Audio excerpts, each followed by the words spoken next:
Hello, hello! We're gonna do some more needle felting today. So exciting! Here we go! Wow! Wow! Wow! Wow! Wow! Wow! So I was at the library. I found this lovely book, Needle Felting Enchanted Forest, and I was like, "This looks so cute! I need it immediately!" And so I got it, and so I'm gonna.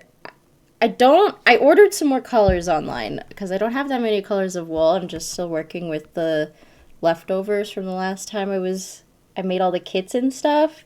So I'm probably not going to be able to make much of it, but it's also cute and precious, especially these little fairies. You know I love fairies.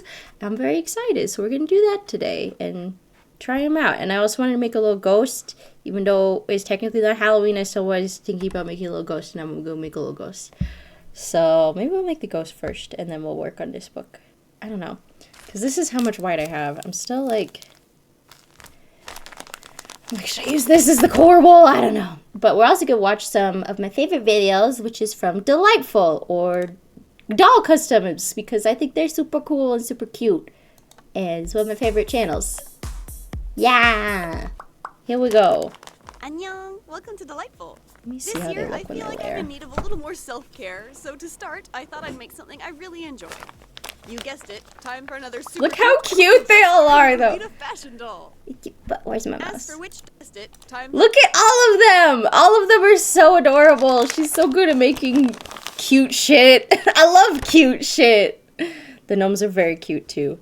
Yeah, so I'll probably get the book back out when I have a few more colors to work with, which I did order, but they're coming on Tuesday. They're not here yet. And yeah. I have 4 customized dolls, yes. How well will you look if I put you on top of the yellow?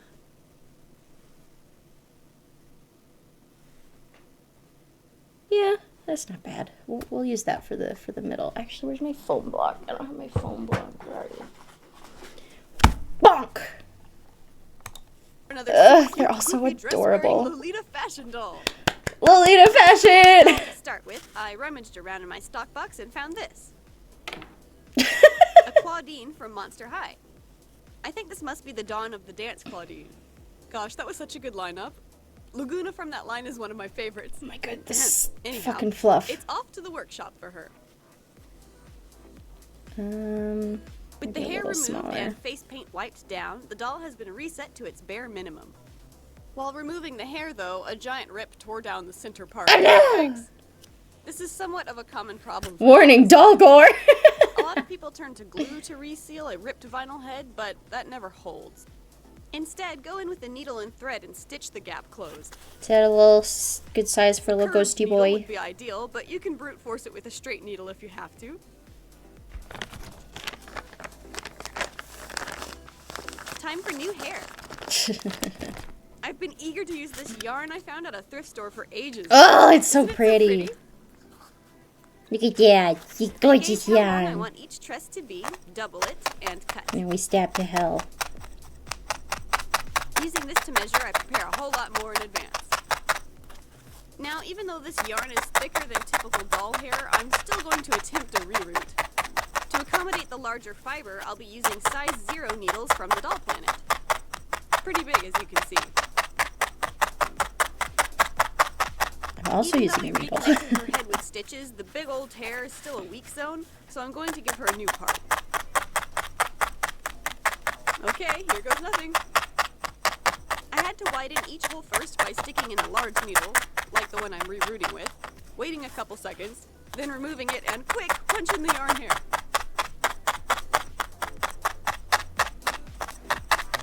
Savage. Look at that. I work my way up the new part first. Oh, so voluptuous. I draw Everybody's on where I weird. want Why are you weird in twist and particular? up and continue I'm weird plugging too. around the hairline. You don't need to fill in every hole for a yarn reroute. The fiber is so much bigger and poofier than nylon doll hair that it covers the head in no time. You can feel her stabbing your head. And there we go. It's just a doll, and the stabbing's done now. There you go. As you can see, I didn't even need to fill in the space between the hairline and the part. I was a little worried the giant needle would tear the vinyl at some point, but nope, made it through the reroute. Going down the center, I sort the hair left and right to find the center part. Can make a little ghosty We'll finish shape. styling the hair after her face up, so for now I bundle it up and mask it off beneath a scrap piece of fabric. Insert pins around the hairline to get a nice clean mask around the face. Yeah. Roll the rest of the hair Also up like put a this down burrito. so that we wouldn't have our reflection problem. It's just a random Wipe white the piece face of down fabric. with warm soapy water to remove any last grease or grime, and we're ready to start. First, an acrylic base for the whites of her eyes. I lay down 2 to 3 layers. Step, step, step, step, Then step, comes the step, blush, step, step, for which step, I'm step, using step, step, Mungo step, step, hand-rolled step, step, soft step, pastel. step, step. I dust it onto her cheeks, nose, and forehead. If the color looks too strong, lightly remove it with a cotton cloth, or completely remove it with a kneaded eraser and try again. Now I seal her for the first time using Mr. Super Clear, a sealant specifically made for models and toys. Wear a filtration filter mask to stay safe, and spray in a ventilated area. Go outside! Don't use Mr. Super Clear inside! The sealant should give the vinyl head enough tooth to draw on with watercolor pencils. So I sketch out the first pass with a pencil similar in color to the... I think the dolls are so cool to me. It's such a unique art form. Like, you know, they can be toys, but they're also just little art objects. Like, that's kind of the way that I treat the dolls, because I have some dolls. Some of them are customized and some of them are just store-bought, but they're just like cool art, you know, that I get to have on my shelf and look at and like think about. Someone designed all the clothes and all the face and all the stuff, and obviously this is like hand done, and a lot of them are like screen printed faces and stuff, so maybe not quite as elaborate as this one, but it's still just a cool process of like, because you have to mold everything. Like this face molds, like that's one of the things that Monster High had over some other companies, is they had really intricate molding. Like I know Rebecca's Steam had like gears on her legs. She's like a robot character, and they have the scales and like fins and stuff, and it's really cool to see. I think I need like a little bit extra here. He's got a little bit of a blank spot, so we're gonna add some more there. Skin tone. That way, if I make any mistakes, it won't be that noticeable. And like, there's a couple of really cool doll channels. There's Moonlight Jewel, who's done some VTuber customs. She did like an Iron Mouse doll and a Shy Lily doll, I believe, and they're awesome. And there's also Hextian, who does like some more like draggy dolls. I know he's done like Trixie Mattel and I think Violet Chachki at some point. And it's so cool to just see like all the different art styles and stuff, because she's obviously like super cute, which I like because I like cute chat. But then Hextian is like cunty dolls, and like Moonlight Jewel is kind of more anime, I guess. I don't know. It's so cool to see all the different art styles and stuff. And I think she's also got a really good way of explaining like how to make dolls. Like I think she's got a good teacherly quality to her of like, I could do that. After the first pass, I come back with darker and darker pencils to define the creases and add shading. There's a touch of purple in her hair color that I want to pick up on, so let's make her lips a nice magenta color and work pinks and purples into her eyebrows and iris color. Don't be too heavy-handed on top of the eye whites. You can see I tore a small hole through the paint in the left eye, but hopefully we can just work around that. Using white, I bring highlights into the corners and around her eyelids for sharper contrast with the shadows.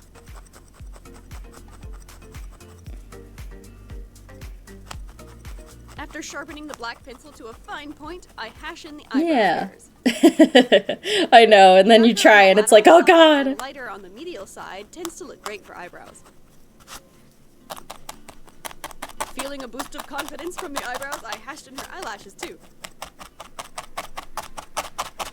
Didn't do half bad this time. Let's get fancy. Oh, and some people, I don't know if this video will do it, but sometimes you can get like little fake eyelashes like you would get from the makeup store and cut them down really tiny and put them on your doll so it has 3D eyelashes. I think some of mine have 3D eyelashes. It's super cool. With some shiny so many techniques. Powders, shall we? Shiny! Dampen a brush ever so slightly, pick up a tiny cluster of sparkles and spread them over her lips.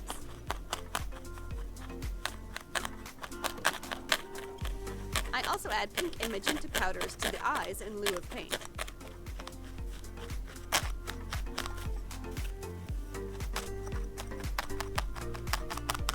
I continue to build up the highlights and deepen the shadows until I'm satisfied, spraying the doll again with sealant whenever necessary.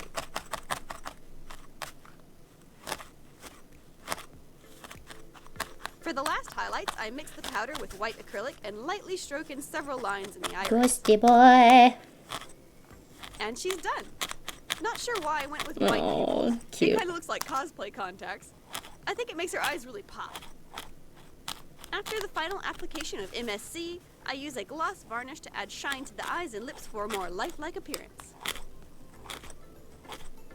At last, we can unmask the hair. This part's always fun. You get a first look at how well the face and hair match each other. I already love her so much. I mean, I'm partial to pink, so... Oh, the hair! It's so gorgeous. Remember how I left room for the ears? Well, I saved her original Claudine wolf ears, but I want this character to be a human this time. So I simply chop off and whittle down the wolf ears until they're a cute round shape. Not bad. I accidentally cut a hole into this one, but you'll never see that, right? I go ahead and puncture some cute earrings into the ears first before gluing them on. Let's tackle the clothes next. Okay, let's put our whites on. 3.5 years after receiving this beautiful... The mutilation was worth it. I finally had the courage to undress her and take a closer look at the clothing. Eliza is one of the most talented seamstresses I've ever seen, and I'm hoping to become a better seamstress myself. The best way to improve is by learning from others, so I zoomed in and really studied the way she put these garments together. I'm hoping to apply the same level of meticulous detail and craftsmanship to my own work. Gotta whiten up our ghost. My macaron doll and He's a yellow dress, ghost. and I plan to make a very similar outfit for our current project. No So yellow I've gotten ghost, white a lot of inspirational ghost. mileage out of Charlotte here. Thanks, Elisa. Check out these adorable miniature cotton fabrics. Oh, those are so cute. Fabric jackpot I want those fabrics. on boomshop.com, so I grabbed up a whole bunch. Yeah, it's pronounced doom, but they decided to write it like this in English. Good choice, guys. There are so many choices, it's hard to decide, but I think we'll go with this one. The deep purple, mint, and pinks in the fabric are all colors reflected in the doll's hair, so let's hope it matches. Using my own patterns, I make tweaks here and there to roughly match the shape of Charlotte's garments and cut out the pieces. Starting off with the skirt, I cut one large rectangle and immediately begin layering on the lace, trims, and ribbons. What combination looks the best? For high Now it's just a quality, ghost I with, fold like, the hem over not once, fancy but white hair. twice to hem the edges, which hides the raw edge of the fabric completely from view. I gather a long rectangle of fabric to form a ruffle, pin it to the skirt, and sew. I even went back and unpicked the gathering stitch for a cleaner finish. I should say here that I won't be going into this level of detail for her whole outfit. After all, it's heavily influenced by Charlotte's outfit, and Moonlight Jewel's got a video for that doll. I thought there was too much of that dark purple, so I whacked it in half and added a pink contrast instead. Then we continue with the lace, sewing down each side separately. I turned down the top half of the rectangle to form a casing, then cut a piece of elastic to the size of my doll's hips. Heat seal the tip so it doesn't unravel. Fold the skirt in half and sew up the back seam. Then, using safety pins as anchors, My thread the haircut elastic is all the way through the casing. fabulous. Sew the elastic together at the tips, and the waistband is made.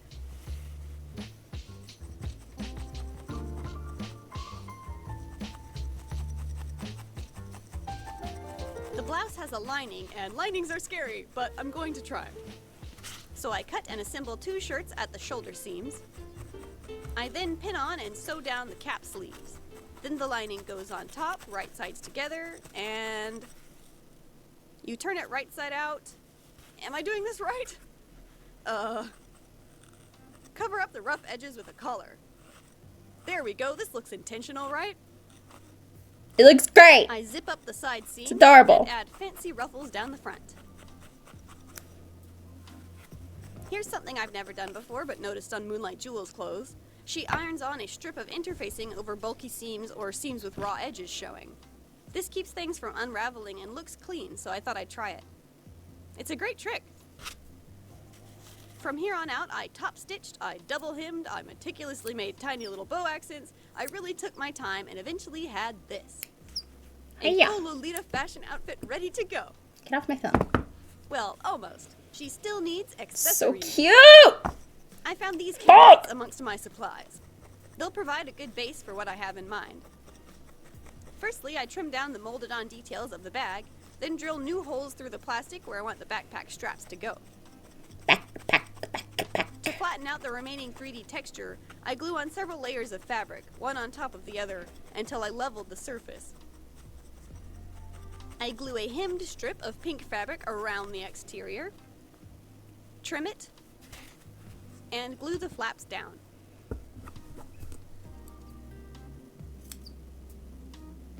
I cover up the hinge with a mock strap of fabric, then finally glue a pretty pink circle on top, which conceals everything It's a underneath. bunny backpack. Look at it. Oh my god. I add a pocket to make it look more like a backpack. It's a bunny rabbit backpack. So cute. Then cover up all the remaining raw edges with a decorative embroidery thread. When in doubt, add more bows. And at last, I thread ribbons through the holes we drilled earlier to make backpack straps.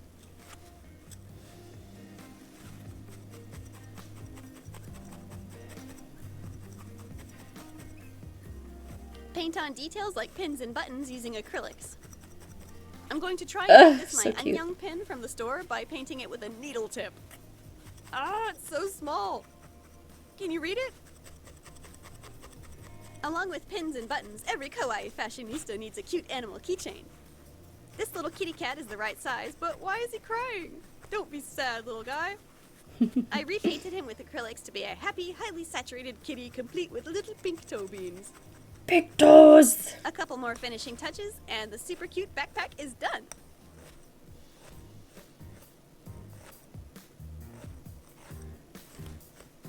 The shoes were a simple repaint. I just repainted them, added a string of white beads, and a bow on each toe.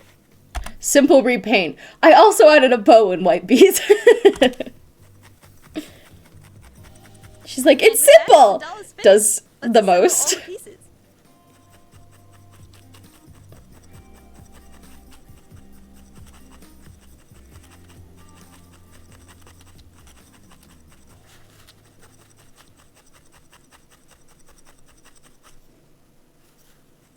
Getting there, getting there.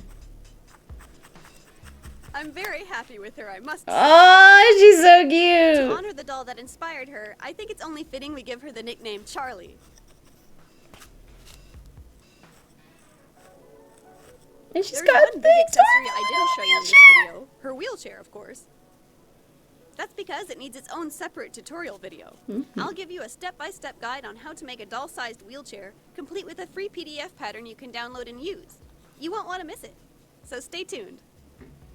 She made a little doll wheelchair too. Ugh, so cute.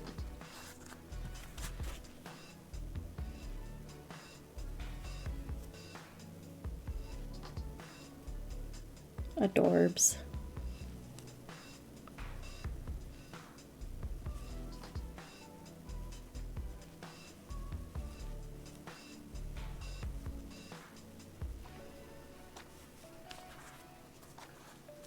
I know, it's like gorgeous. Her little ears turned out so cute too.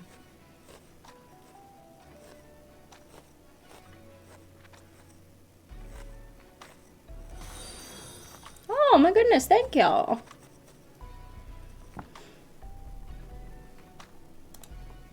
Appreciate the follow. Woofalika. Wait. Woofalika? I should not try to pronounce names. I'm gonna get it wrong and bad.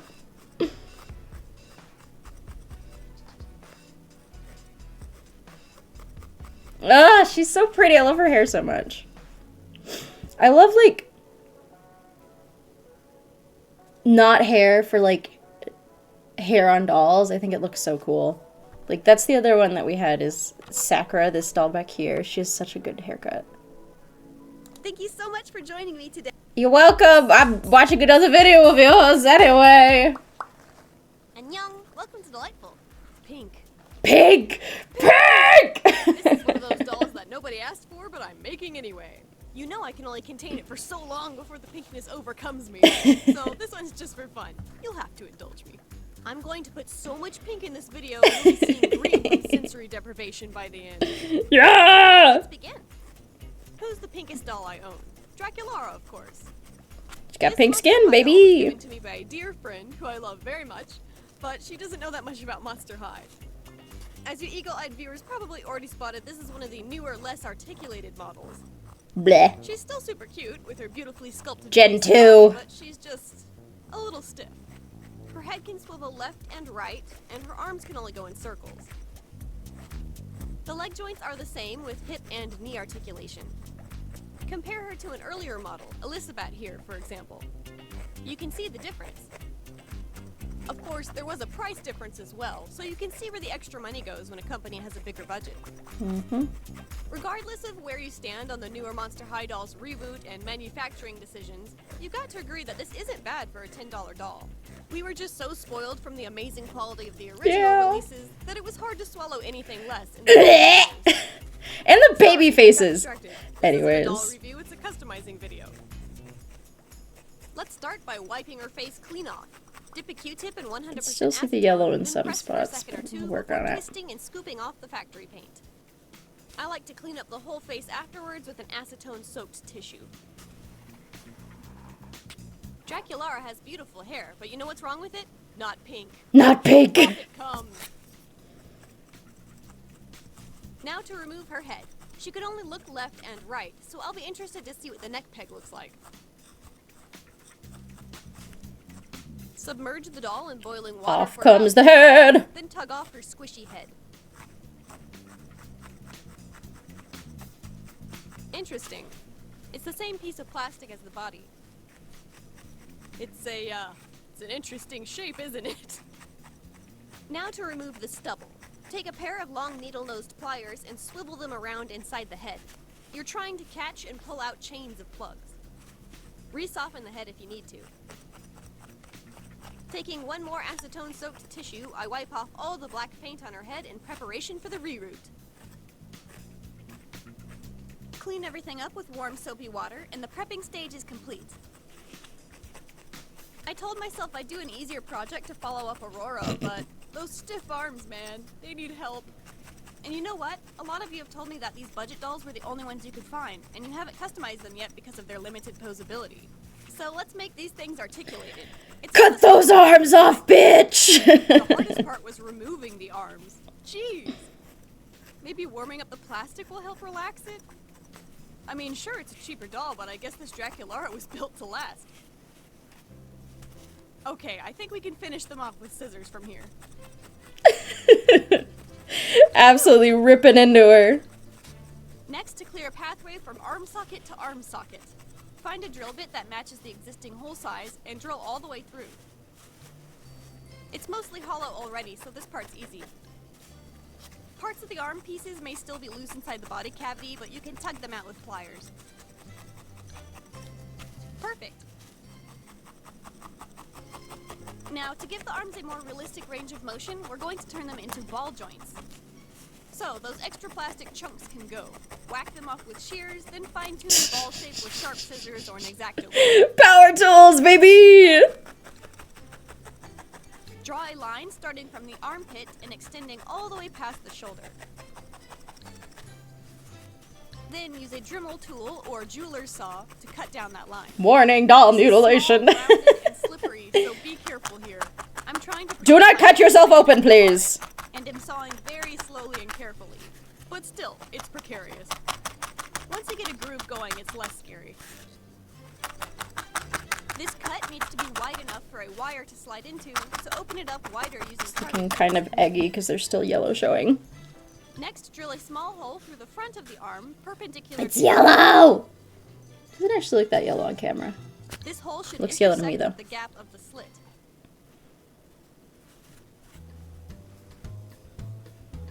They should look like this. Take a small length of jewelry wire and using your pliers, create 2 teeny tiny hooks. Take another wire, I'm using this because it matches the size of the hole I made, and cut a piece that's exactly the width of the shoulder. Then it's a simple matter of assembling the pieces. Insert the hook into the slot, then push the wire peg through the shoulder, catching the hook on its way through. Dab a little glue on either side of the peg to be safe, and now we have this.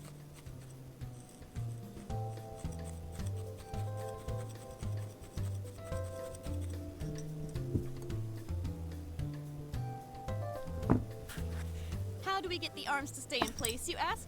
With a rubber band. I'll be using Ball this hair elastic jointed. from a kid's accessory shop. Thread a string through the doll. Loop it through your rubber band. Yeah. Then pass it back through the doll.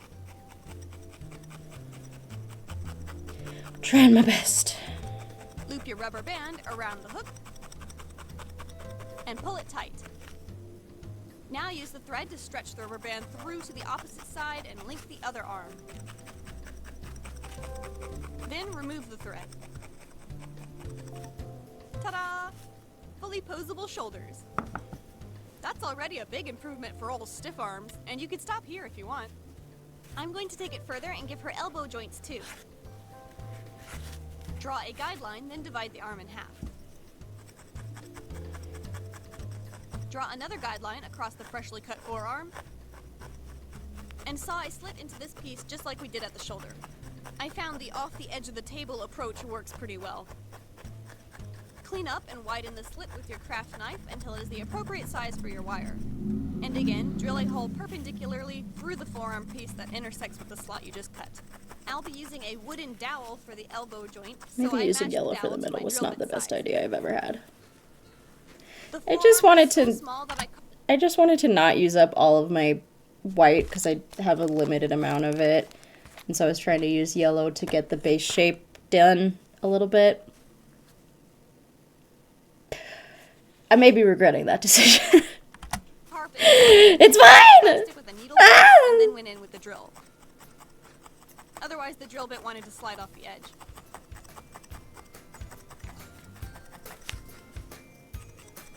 Take the upper arm and drill a hole into the cut end, also the same size as the wire. The deeper you go, the more secure the wire will be. Set the wire in place. I'm using hot glue to place the wire in this shot, but I didn't need to. The wire and hole I made were so close in size that the connection was plenty strong enough without glue. Plus, without glue to hold it in place, it could swivel, which allows for more poses. The glue breaks off later anyway, which is why I wanted to mention it, so in retrospect, I'd advise you not to use glue.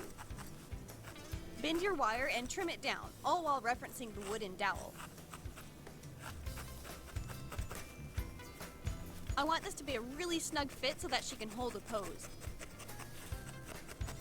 That'll work. Now to assemble. Insert the upper arm's loop into the forearm and feed the dowel. Happy little accidents. I whittled one end of the stick into a point so that I could shove it through a little easier. It's just a piss ghost, I Thanks guess. to the rubbery nature of the plastic arms, it grips the dowel very tightly. Trim off the excess and your elbow joints are done. Awesome! I'm really happy with this. Believe it or not, creating the new arm joints only took about 2 or 3 hours, and it was really fun. I suppose you could use the same method to make wrist joints, but they're even tinier than the elbows. I think I'll draw the line here for today. But yeah, you can modify a cheaper doll to have joints. Or if you're still on the hunt for a doll to customize, maybe just pay a few extra bucks to get an articulated one in the first place. On to the reroute. I fell in love with the multiple textured yarn reroute look as soon as I saw it. Yeah! Instagram have made some Look at them! fun-looking dolls with hair It like looks this, so cool. so I wanted to try it too. I don't Oh, have that's yarn pretty. quite like this, but I've gathered all the materials in my art box that might help us achieve a similar effect. She's going to have 2 huge pigtails and bangs, so I mark out where the parts will appear on the doll's head. The reroute will mostly consist of yarn, but I want some Does it nylon look like doll a hair in the mix ghostish as shape? well. I'll be using a combination of Remy and Baby Unicorn from the Doll Planet. From my experience, Doll Planet's nylon hair fibers feel a little slipperier than other fibers. You can fix this by extending the length of the reroute needle, or you could also use the sewing method of rerouting, which is something I've been wanting to talk about on the channel for a long time anyway. So, allow me to demonstrate on this strip of paper. The white side represents the outside, and the black side represents the interior of the head. Remove a plug's worth of hairs from the hank. Fold the plug in half, and loop a thread around the middle, like this. Thread the thread through a big, long needle. Now push the needle through from the outside and pull the plug through to the inside. Do the same thing for plug number 2. Her channel's cool because she covers so many different techniques and stuff of how you can make different dolls and explains them in, I think, a really helpful way. Now take plug number 2 and pass it through plug number 1. You can then pull plug number 1 tight and remove the thread. From here on out, you repeat the process. Insert a fresh plug, loop it through the previous plug, pull tight, remove the thread, repeat. You can see how it forms a chain on the inside while looking I regret pristine using on the the yellow. outside. To finish a row, insert your final plug like normal. Then take a thread and simply tie the 2 together. Trim the ends and pull them flush.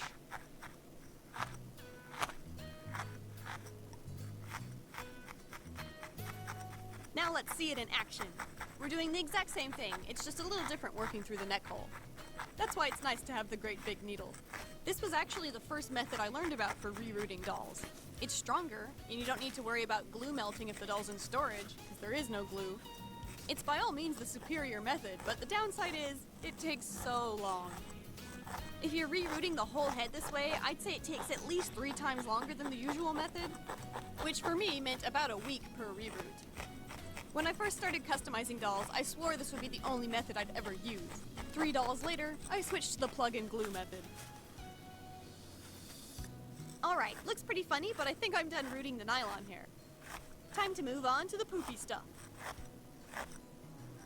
I learned from rerouting yarn in the past that you can do this with a reroute tool, and the fibers are puffy enough that they'll stay wedged in place without the need for glue either. I start with the part. I don't plug every hole when it comes to yarn reroutes. The fiber is much larger than nylon hair and will fill up and volumize a hairdo in no time.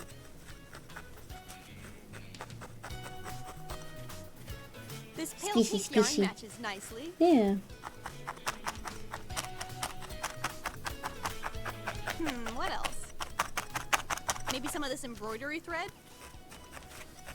Yeah, I love the cacophony of different textures we've got going on here. So fun. I love Can I multi-textured root stuff the ribbon too. in there? Let's try. I think we can shove it in there. More pink. More pink. More pink, pink, pink, pink, pink, pink, pink, pink. There's a doll in there somewhere. Time for her new face.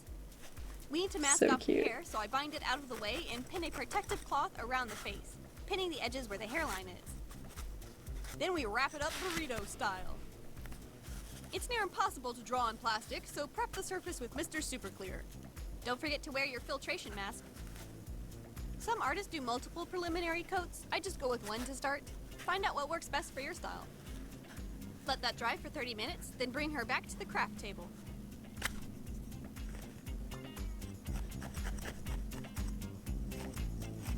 I begin with blush. I dust some on with a brush, then work it in and disperse the color with my cotton glove. I also put a little color on her lips and eyes. Then I dust micro glitter across her face for a subtle shimmery effect.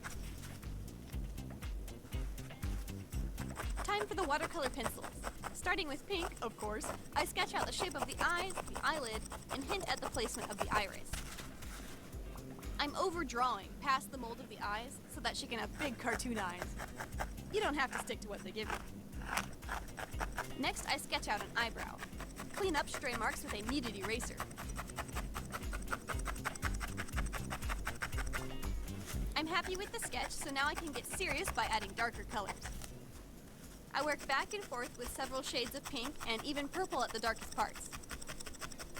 I darken the lashes and the outer tip of the eyebrow. Then I fill in the base iris color. I went with mint green. I know, you're surprised, aren't you? I had a flashback to my senior year at art college when I was working on this illustration. The pink madness had swept me up at this time in my life as well.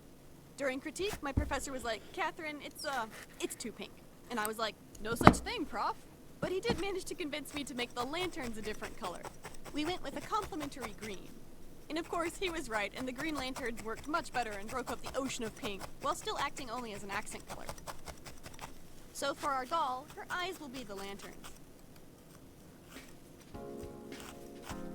As I'm working, I occasionally take the doll back outside for a fresh coat of sealant. When the color stops building, that's your cue to add another layer. That being said, sometimes the watercolor pencils have a hard time building opaque color. In this case, I think the conditions for my sealant weren't optimal. It's still very cold outside, and that can lessen the effect of Mr. Super Clear. So I use a wet brush to lift pigment straight off the pencils and paint it on that way.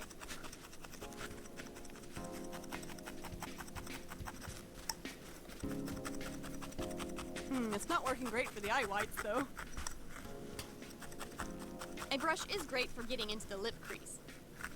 Since these are watercolor pencils, you can come back and push the pigments around with a damp brush later, which is really useful. I had to turn to acrylics, as I usually do, Very to finish up the talented, face. yes. Light colors and white in particular are really tough to build up with the pencils alone, in my experience. Some other subtle details I add with paint are the freckles, highlights around the eyebrow and Cupid's bow, and some shading on the whites of the eyes. I think I I'm mixed just a gonna light mint green to add these crazy accept rings the to fact her that he's a eyes. piss ghost and stop. Yeah, this is what your eyes will look like after staring at this doll for too long. I was in a playful mood that day, so I figured why not paint some stripes on her lips. They kind of look like peppermint stripes. I think they look like fangs, which is my Okay, let's preferred call the face interpretation, done. but whatever. After spraying her with a final coat of sealant, I use Liquitex I High like Gloss Monster Varnish Girls. to glossify What her can I lips. say? That's why I like Monster High.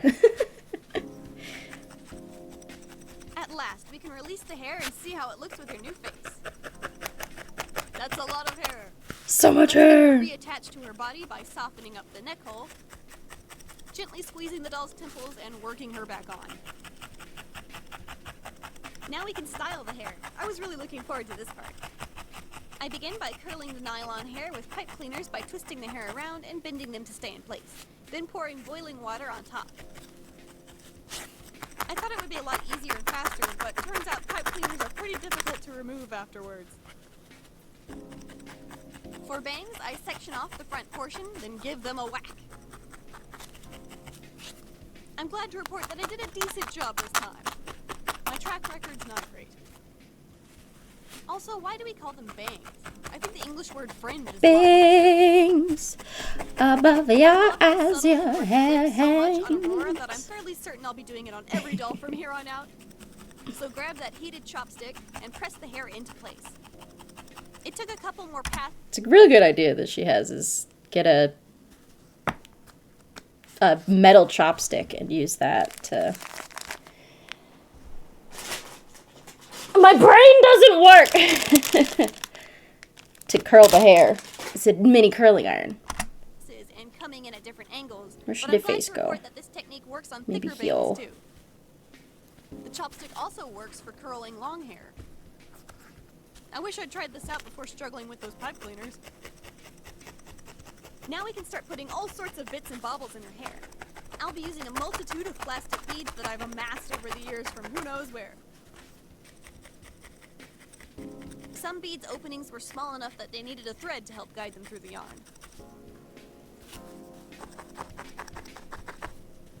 Beats and bobs. Oh, so cool.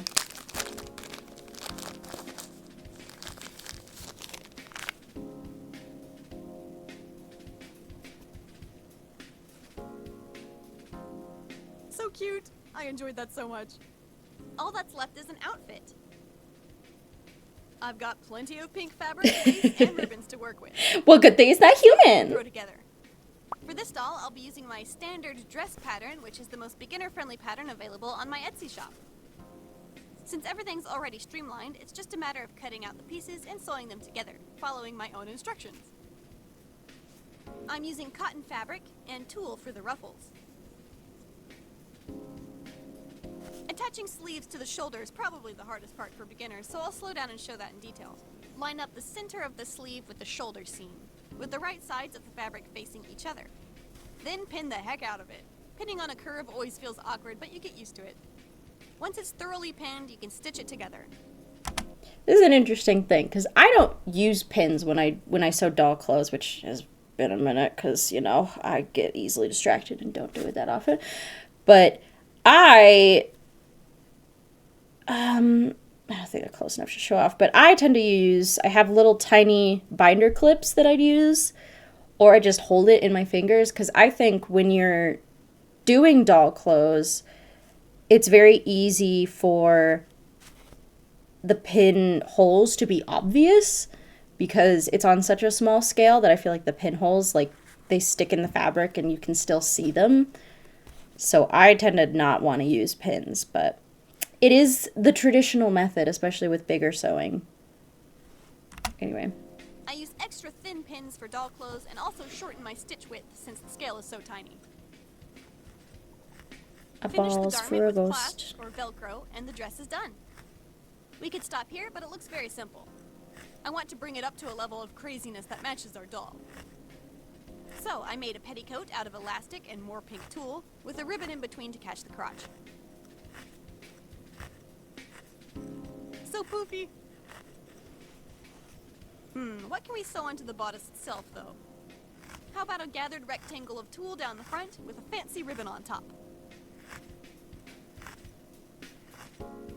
I make some tiny bows out of ribbon like so.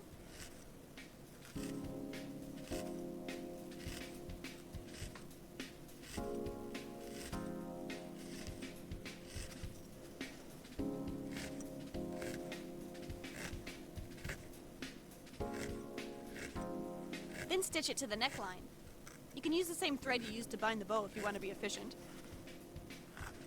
I stitched some gathered tulle to a ribbon to form yet another layer of skirt. It ties in the back to make a pretty bow. Bows. More bows, more bows. And for a final touch, dots What of kind of fabric paint face? made to look like buttons. Yes, that's what I'm talking about. Yes! How about a pair of sandals to match? Should we give him like an ooh We'll make a mouth? pair using air dry clay, elastic, No. ribbons, and embroidery thread. Take the clay and form wedge-shaped heels. I mark them left and right just to keep track and let the clay fully dry. Take a tiny strip of ribbon and glue it around either side of the foot while it's on the doll. Make the strap a little loose so that it can slide off the foot. Take your elastic, measure the circumference of the ankle with some overlap, cut, seal, and sew. Take a ribbon, insert it into your elastic loop, fold it over the unsightly bit, and stitch it down. Slip this piece back onto the foot and glue the ribbon to the wedge, creating the heel. For the finishing touch, glue the embroidery thread around the exterior.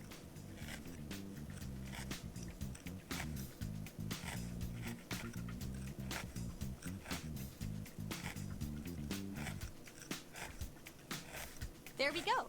Pretty cute, huh? Ooh. A short dress and sandals. Yes!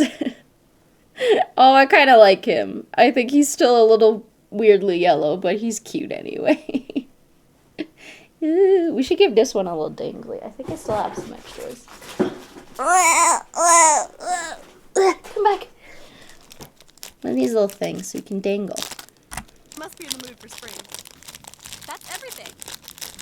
Yeah. All that's left is the clay dress up.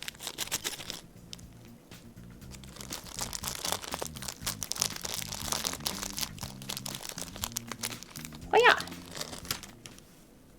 It's like as long as his whole body.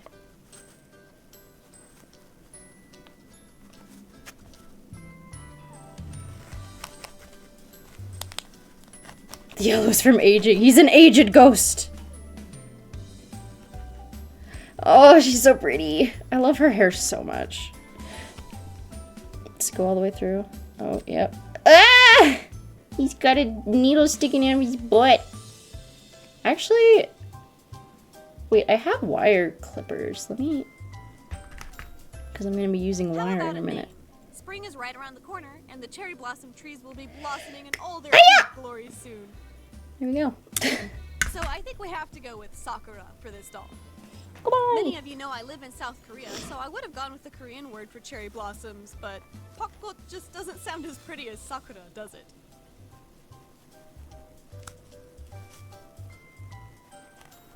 Get on in there, get on in there. Yeah, now it doesn't stick out the bottom.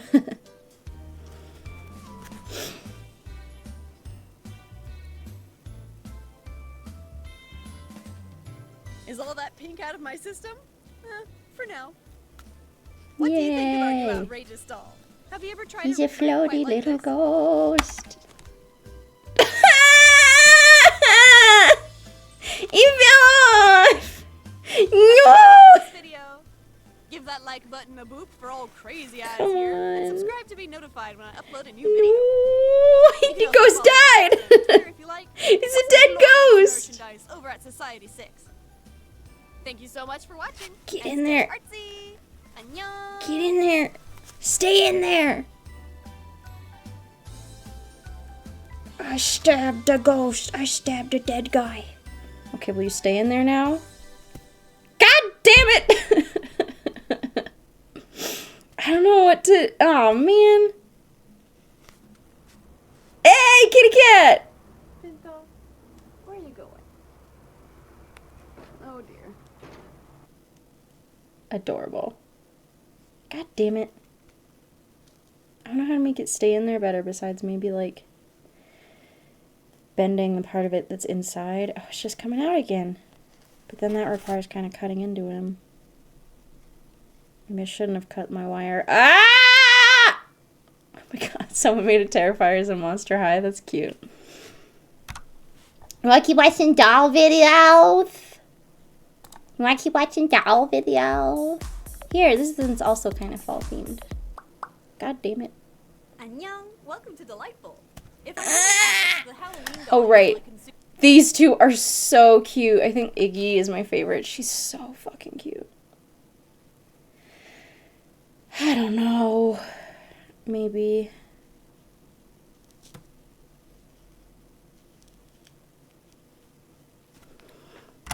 the fall season for me, which probably explains why I've never gotten around to making an autumnal character before.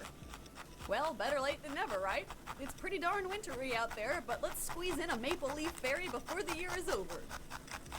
The Fairy Sisters were done on the Stockbox series, and Eerie Eye was part of a collaboration. I never intended the fairies to be all together, or for there to be a seasonal theme, but they sort of worked out that way, huh?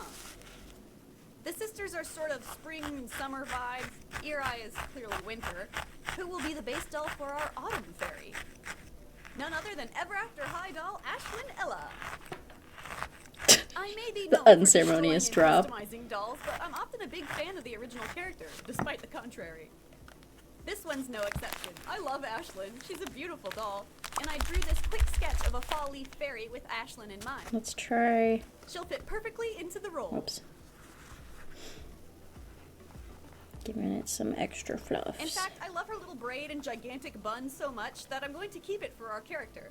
But I'll get rid of everything else. Clothes, earrings, and yep, even her face.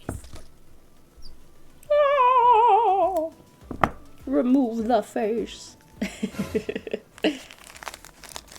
tucked the hair out of the way with a cloth and pins along the hairline for the upcoming I modification. know, she's such a good artist. I stabbed 2 holes into her ears with sewing pins. Ouch. Then insert a wire armature base. I repeat this on the other side and nudge them around till they look even. Looks good, so next comes the air dry clay. Mush it around the wire and dip your finger in a bit of water to coax the clay into a nice point. I'm a sucker for huge elf ears. None of those little pointy fellas, nah. If you're gonna go elf, you gotta go all out. She's also getting a tail, which I'm making the exact same way as Zura's tail. A coat hanger wire armature that simply tucks and sits inside the doll's body where I've drilled a hole. This tail is long and slender, sort of like a rat's tail. Throughout the video, I kept going back and forth on whether or not I liked it. Sometimes it looked cool, other times kind of creepy. I was going for a tricky pixie or sprite type character, you know, not your typical fairy. Once those dry, you can pop off the tail and, well, I was gonna pop off he's the hanging too, but the armature wire was really stuck in there, so I guess I'll just keep them on. Dingle, dingle, dingle, dingle, dingle, dingle. Yay! The ghost can float now! Woo! Rat tail. Yay! I'm so glad it kind of worked. I gave her extremities a gradient fill effect to dark rusty red color. I also want to make a mushroom from the book. We'll get out the book and make a mushroom. Clip off slivers of black Get in there. paper roughly in triangles. Get in there. Round the base. What? Then, one at a time, glue them to the doll's Tiny microscopic nails. Tweezers are a huge help here. Reinforce the nails by layering glue up from the underside of the fingertips. And paint over them again on top while you're at it. They're still visible? Not quite. Trim them You down can to a go more by the reasonable escape length, key and because they're he's done. escaped life. Paint over all the modifications with 2 layers of matte varnish. I've been very happy with this varnish by Whole Bean, if you can find it. So I think the mushrooms were like the first one. Wow, are we Maybe at the not. face-up stage already? You know the drill, folks. Get your respirator masks and head outside for 2 layers 28. of Mr. Super Clear UV matte sealant to prep the face.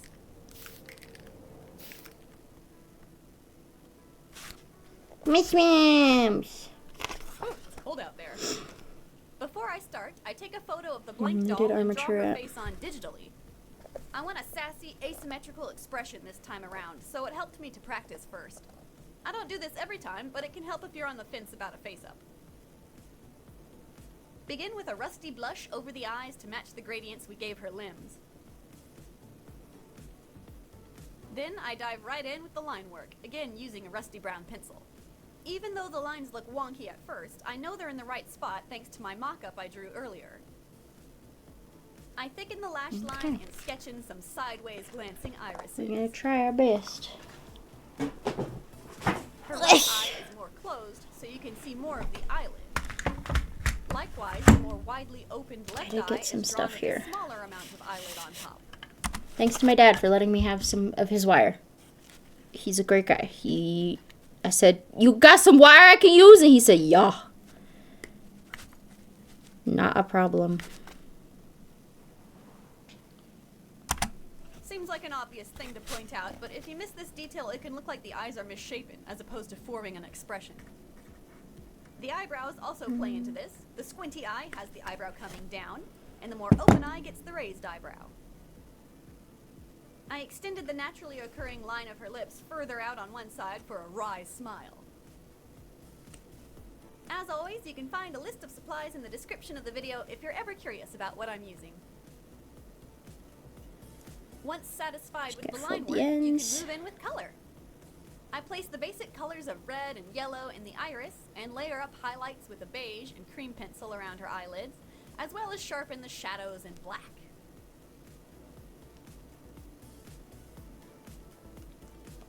After another spray of sealant to save my progress, if you will, I can continue building colors.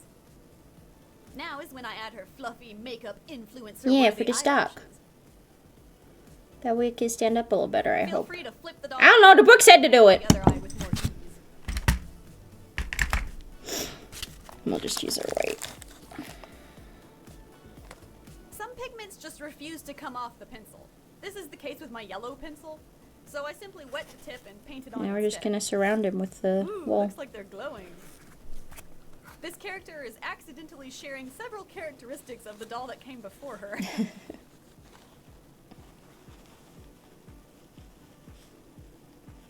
I started off with one beauty mark for aesthetic purposes, then I spotted a couple imperfections in the plastic and thought, hey, why not play those up?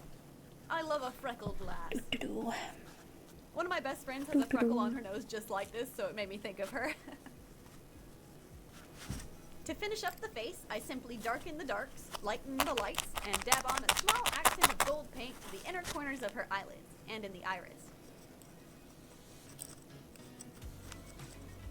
Add a hair-thin white line around the pupil to make it pop. And of course, sparkly eye shines.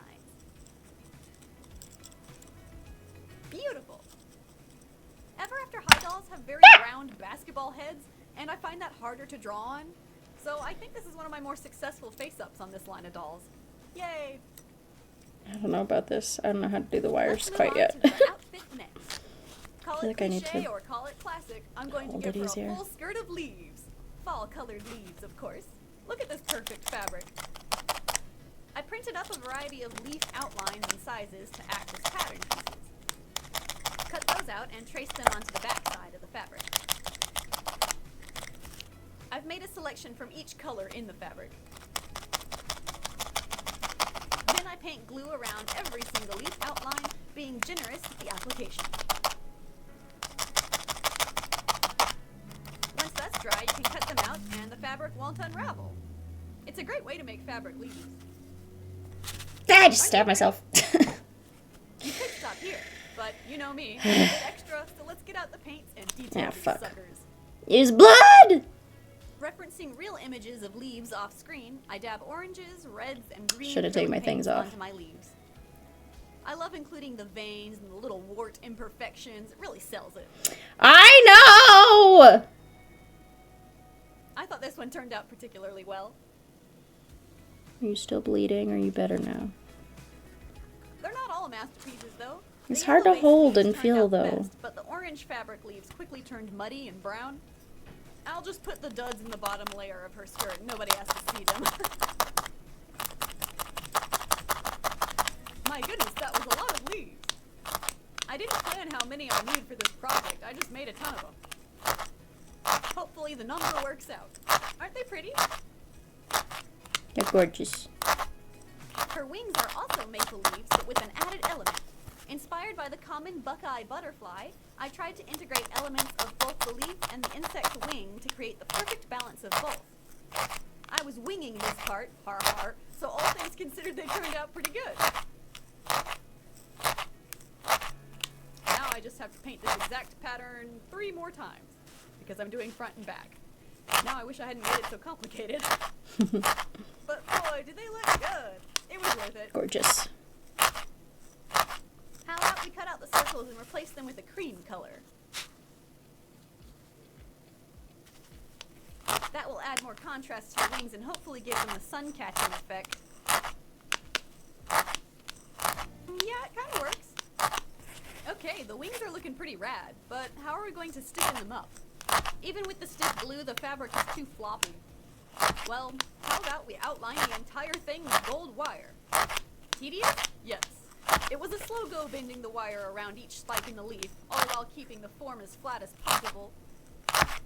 I made 1 per wing, then decided the best way to attach them would be to sew them on with a matching gold thread. I delicately whip stitched around the whole thing, but in the end the thread is somewhat visible. I didn't like that at first, but then my mom pointed out that it gives the wings a twinkling effect when they move. So that's not bad. The wings will attach to her back via magnet. I sewed a flat magnet into a tiny pocket, then stitched that to the wings in the center back. Whew, that's all the leaves and wings made up. Let's finish up the other elements of her clothing so we can put it all together. I sewed together a tiny corset made of 3 panels with darts at the bust. I made 2 of these, connected them at top and bottom, then turned the whole thing right side out for a lined corset. I stitched a couple vertical rows of decorative red lines to make it more interesting. Next, I gathered up a long strip of brown tulle and whip stitched it to an elastic band. A whip stitch allows you to maintain the stretch, see? Close the loop, add a strip of ribbon to catch the crotch, and it's done. If you don't do the crotch ribbon, doll skirts tend to spring up to the armpits. Ah, the fucking wire came The out. outfit is finally coming together. Now to assemble the pièce de résistance, the leaf skirt. I start with a waist-length strip of ribbon. I go ahead and put the Velcro in place and snug it up on the doll. Now it's just a matter of arranging and stitching on each leaf stem by stem. 1 or 2 stitches is enough to tack the leaves on, and it's easiest to do this directly on the doll, although removing the skirt for a better angle is always an option. I put the mediocre brown leaves on bottom, just like we talked about. Then started using up the better leaves on the second layer.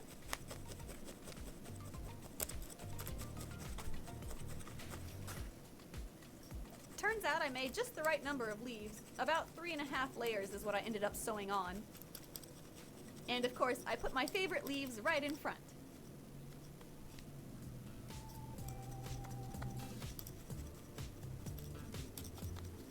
I feel like I maybe didn't need the wire, but You can kind whatever. of rearrange the outermost layer and get a different effect, depending on which leaf is overlapping the other. That's fun.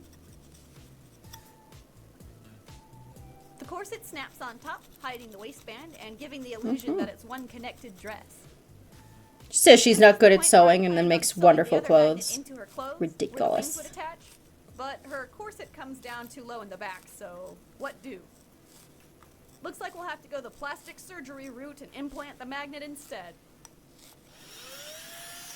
Ah! Yep. Don't know about the doll. Just another day in the delightful factory. Slope the edges inward so the magnet has a place to sit. And glue it in place. I used hot glue this time. I know, it should have been epoxy. I got lazy.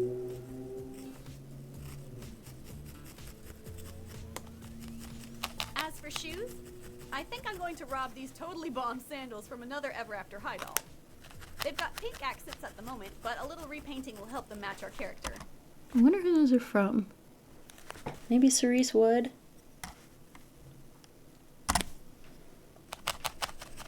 In fact, the whole character needs some touching up. She's at that stage where she's almost done, but needs the finishing touches to really pull the whole thing together. With the magic of editing, we can skip forward a bit and bam, she's done.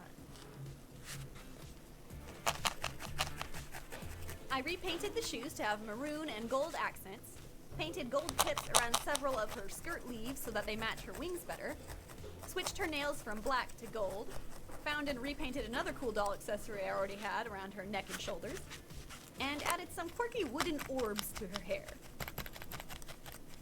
She looks super cute. I love her face.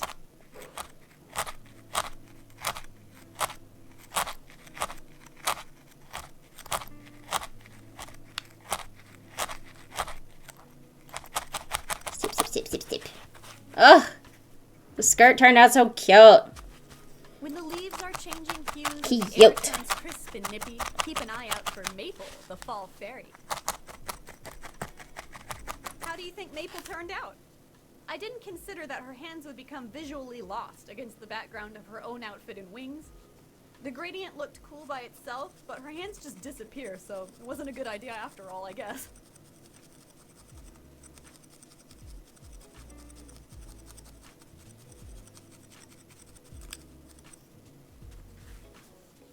It's super cute. Her face is the best.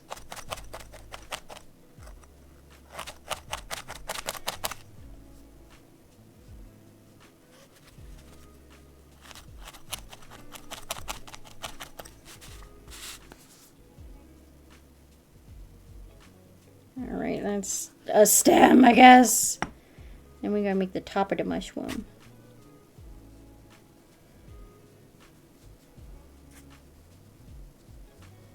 Can I look like about the right size? Yeah.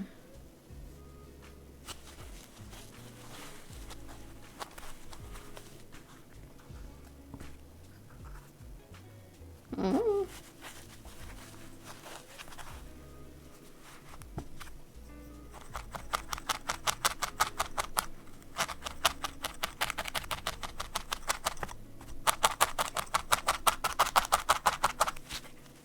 Thank you so much for watching. I know some of you were hoping for a holiday doll, which I wasn't able to get to this year. But may I suggest Ear Eye's video from last year?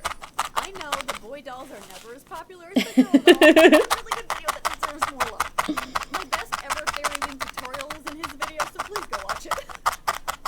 Happy holidays, everyone. Stay artsy. Annyeong. So cute.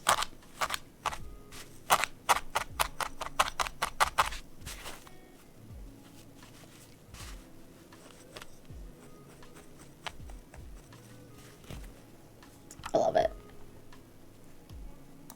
I also wanted to watch some Li Speaks. Li Speaks is a great channel that sort of goes on like 2000s girlhood nostalgia. Especially like Girls Go Games, which is the #1 site that I loved using. So Take you back to 2009. here we go. Barack Obama had just become president of the U.S. 2009, The baby. West's biggest public scandal was snatching the mic from Taylor Swift at the VMAs. Microsoft released Bing, which would prove largely ineffective against Google, and Google released the Chrome browser, which would prove to devour absolutely everyone else. I was the age of 11 and spending much of my time on my family's chunky CRT desktop computer, mostly on Flash gaming websites of various Flash games, And baby. on April 6th of that year, something extremely interesting had just appeared on the homepage of Girls Go Games. Girls Go Devilish Games. hairdresser. #1 on the popularity page and brand new. Who was she? And who was she? I don't care about her. I need to know more about these two. Okay. What else? What else is there? Who are these characters? What are their names? Where are they from? How did I get here? How did I At the get time, here? There were no answers, only this game. And as time passed, more games came out, but the answers didn't really present themselves. Oh, that's cute. What was on the surface was all that there was. Devil Girl, Angel Girl. That's it. You can find some people making highly confident claims about these characters scattered throughout the web, but the fact of the matter is, all of the content that exists about them exists within the 10 Flash games released between 2009 and 2013. The most they ever got in terms of non-Flash game content were some avatars that you could use in your Girls Go Games profile. Any names other than Angel and Devil are fan creations. If any other names exist for these characters, they were never publicized or confirmed. If we're going to figure out what the deal with these characters are, we're going to need to start from the source. Who made the Devilish games? It stands to reason why Lore these games were promoted time. so heavily on Girls Go Games, Also, background music from Off, which is also a really cool game. I haven't played it myself, but I've watched playthroughs, and it's neat. Because these characters were the creation of Spill Games, a Dutch free-to-play gaming developer and owner of GirlsGoGames.com. These games are difficult to determine the creators of because that information is intentionally obscured by these... There's a video game called Off. Just OFF. It is a French, I guess, RPG. Like, I think maybe made with RPG Maker. It's one of those, you know, sort of in the same category as like Witch's House and Yume Nikki and Mad Father and all those. But maybe slightly more obscure than the other ones. I don't know. It occurred to me after I recorded this video that if you 100% this game, you get to see the credits. However, the information that can be gathered here is incomplete. A lot of these credits are unfortunately obscured by pseudonyms. Several of the Chinese developers, like Anjia and Rico Ku, seem to be half-westernized names, and others, like Siwi, are just a nickname. However, it seems like all the European contributors get to have their full names in the credits. Funny. Kim Urban, as the creator, The judgment. is almost certainly the one to have conceptualized these games. It's uncertain what level of direct involvement she had in these games past that point, and she stopped using the social accounts associated with her work at Spill in 2019. There isn't anything on any of her social or professional pages that indicates highly direct involvement with the creation of the Devil games. Now let's try to hunt down some real names for these other contributors. Okay, there's one other source with credits. Lu Xiao is credited as programmer, and Jia Minyan is credited as artist. Now, before I celebrate my incredible success, I have to give the caveat that this information is from Moe Girlpedia, which doesn't exactly seem like an accredited academic institution. I think Moe Girlpedia. Belonging to Lu Xiao, who on the Q&A website Zihu engaged with several questions about game design, programming, and web development, which seems in line with somebody who would be programming Flash games around 2010. Although this might just be a coincidence. I was able to find a page belonging to Jia Minyan, who also uses the nickname Anne here, but this is just an inspiration board and doesn't seem to contain any works by the artist herself. I was really hoping that I'd be able to find some other works by this creator, but this lead seems to have dried up here.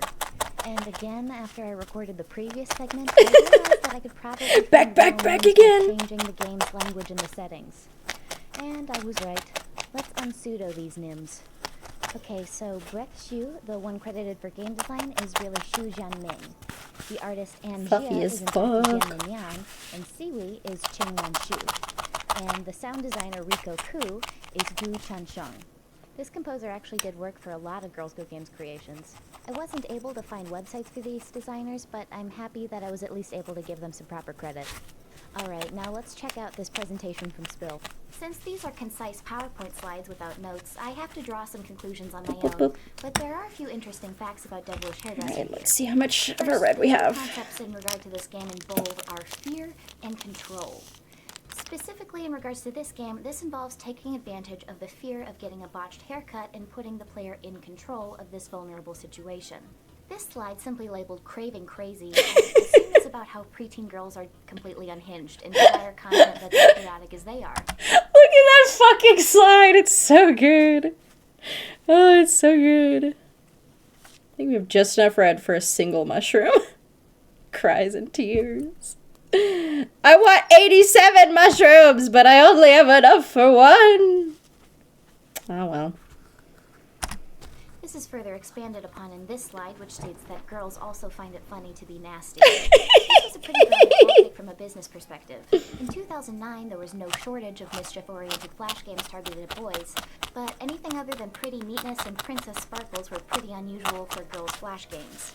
In this game, you're clearly playing the role of the antagonist, and it's fun because it's a cathartic experience to intentionally wreck something and face zero consequences. This type of game, which caters to more base instincts, was a pretty unique addition to a catalog of girls' games at the time, and it's no wonder that this first installment was reported to be electrically popular, with 17 million players in the first 3 months from launch. Another intentional element of these games is how extremely simple the controls are. In these reaction time-based games, there are literally no other controls than left-clicking anywhere on the screen. This allows for an extremely easy-to-grasp control scheme while still allowing for some challenging gameplay. All you have to do is click, but damn it. You have to... God. All you have to do is... God damn it. You have to make sure that Angel is looking away and stays that way. These three elements combine to make a very smart product, but where I feel like they went wrong is creating these adorable and enticing characters and then just not doing enough with them. They could have made webcomics, they could have made minisodes, they could have done in-character newsletters, anything to give these characters a bit more of a coherent narrative. I want to know them! People were already interested in making art and speculating about these characters is proof that this could have been a rich vein. If the audience is that compelled to dig deeper without even being prompted, then I think there could have been a real fandom there. So if the canon is only games, then let's dive right into all the devilish Flash games. The first iteration of these games would appear on the Girls Go Games homepage on April 6, 2009, and would set the pattern for many of these games to come. This is Devilish Hairdresser, the most quintessential and best-known offering in the series. Devilish Hairdresser and the games that follow the same pattern are point-and-click reaction time games. You hold down the mouse when Angel is looking away and pull up as soon as you notice her start to look back. The game begins with Angel placidly trimming this young girl's hair. Inevitably, she gets distracted with a randomly generated task, which is when you take over and hold down the mouse. The longer you're able to cut without stopping, the greater your multiplier. You get a game over and go to Angel Prison if Angel catches you in the act, or if the timer runs out. If you let go just barely before the game over boundary, Angel will notice something's wrong and undo your progress more quickly. If you fill up the bar, the level is complete. Afterwards, you move on to sabotaging other clients. An issue with this game is that your success is very dependent on random variables, especially in later levels when Angel... Literally the theme of this video is getting way into characters and caring about them way more than the creator does. So congrats! This person agrees with you for 40 minutes. was more aggressively keeping an eye out on her surroundings. Even if you spend literally every available second of time holding down the mouse and never get the too close penalty, you may still fail the level due to running out of time. The level is only possible to win if Angel happens to be negligent enough at the time, which can feel frustrating. In this game, you'll usually fail due to your reaction time not being fast enough, but when you don't, it's not very motivating for you to keep playing. It's not a rewarding gameplay loop when technically perfect gameplay still results in failure. Next game, Devilish Pet Salon.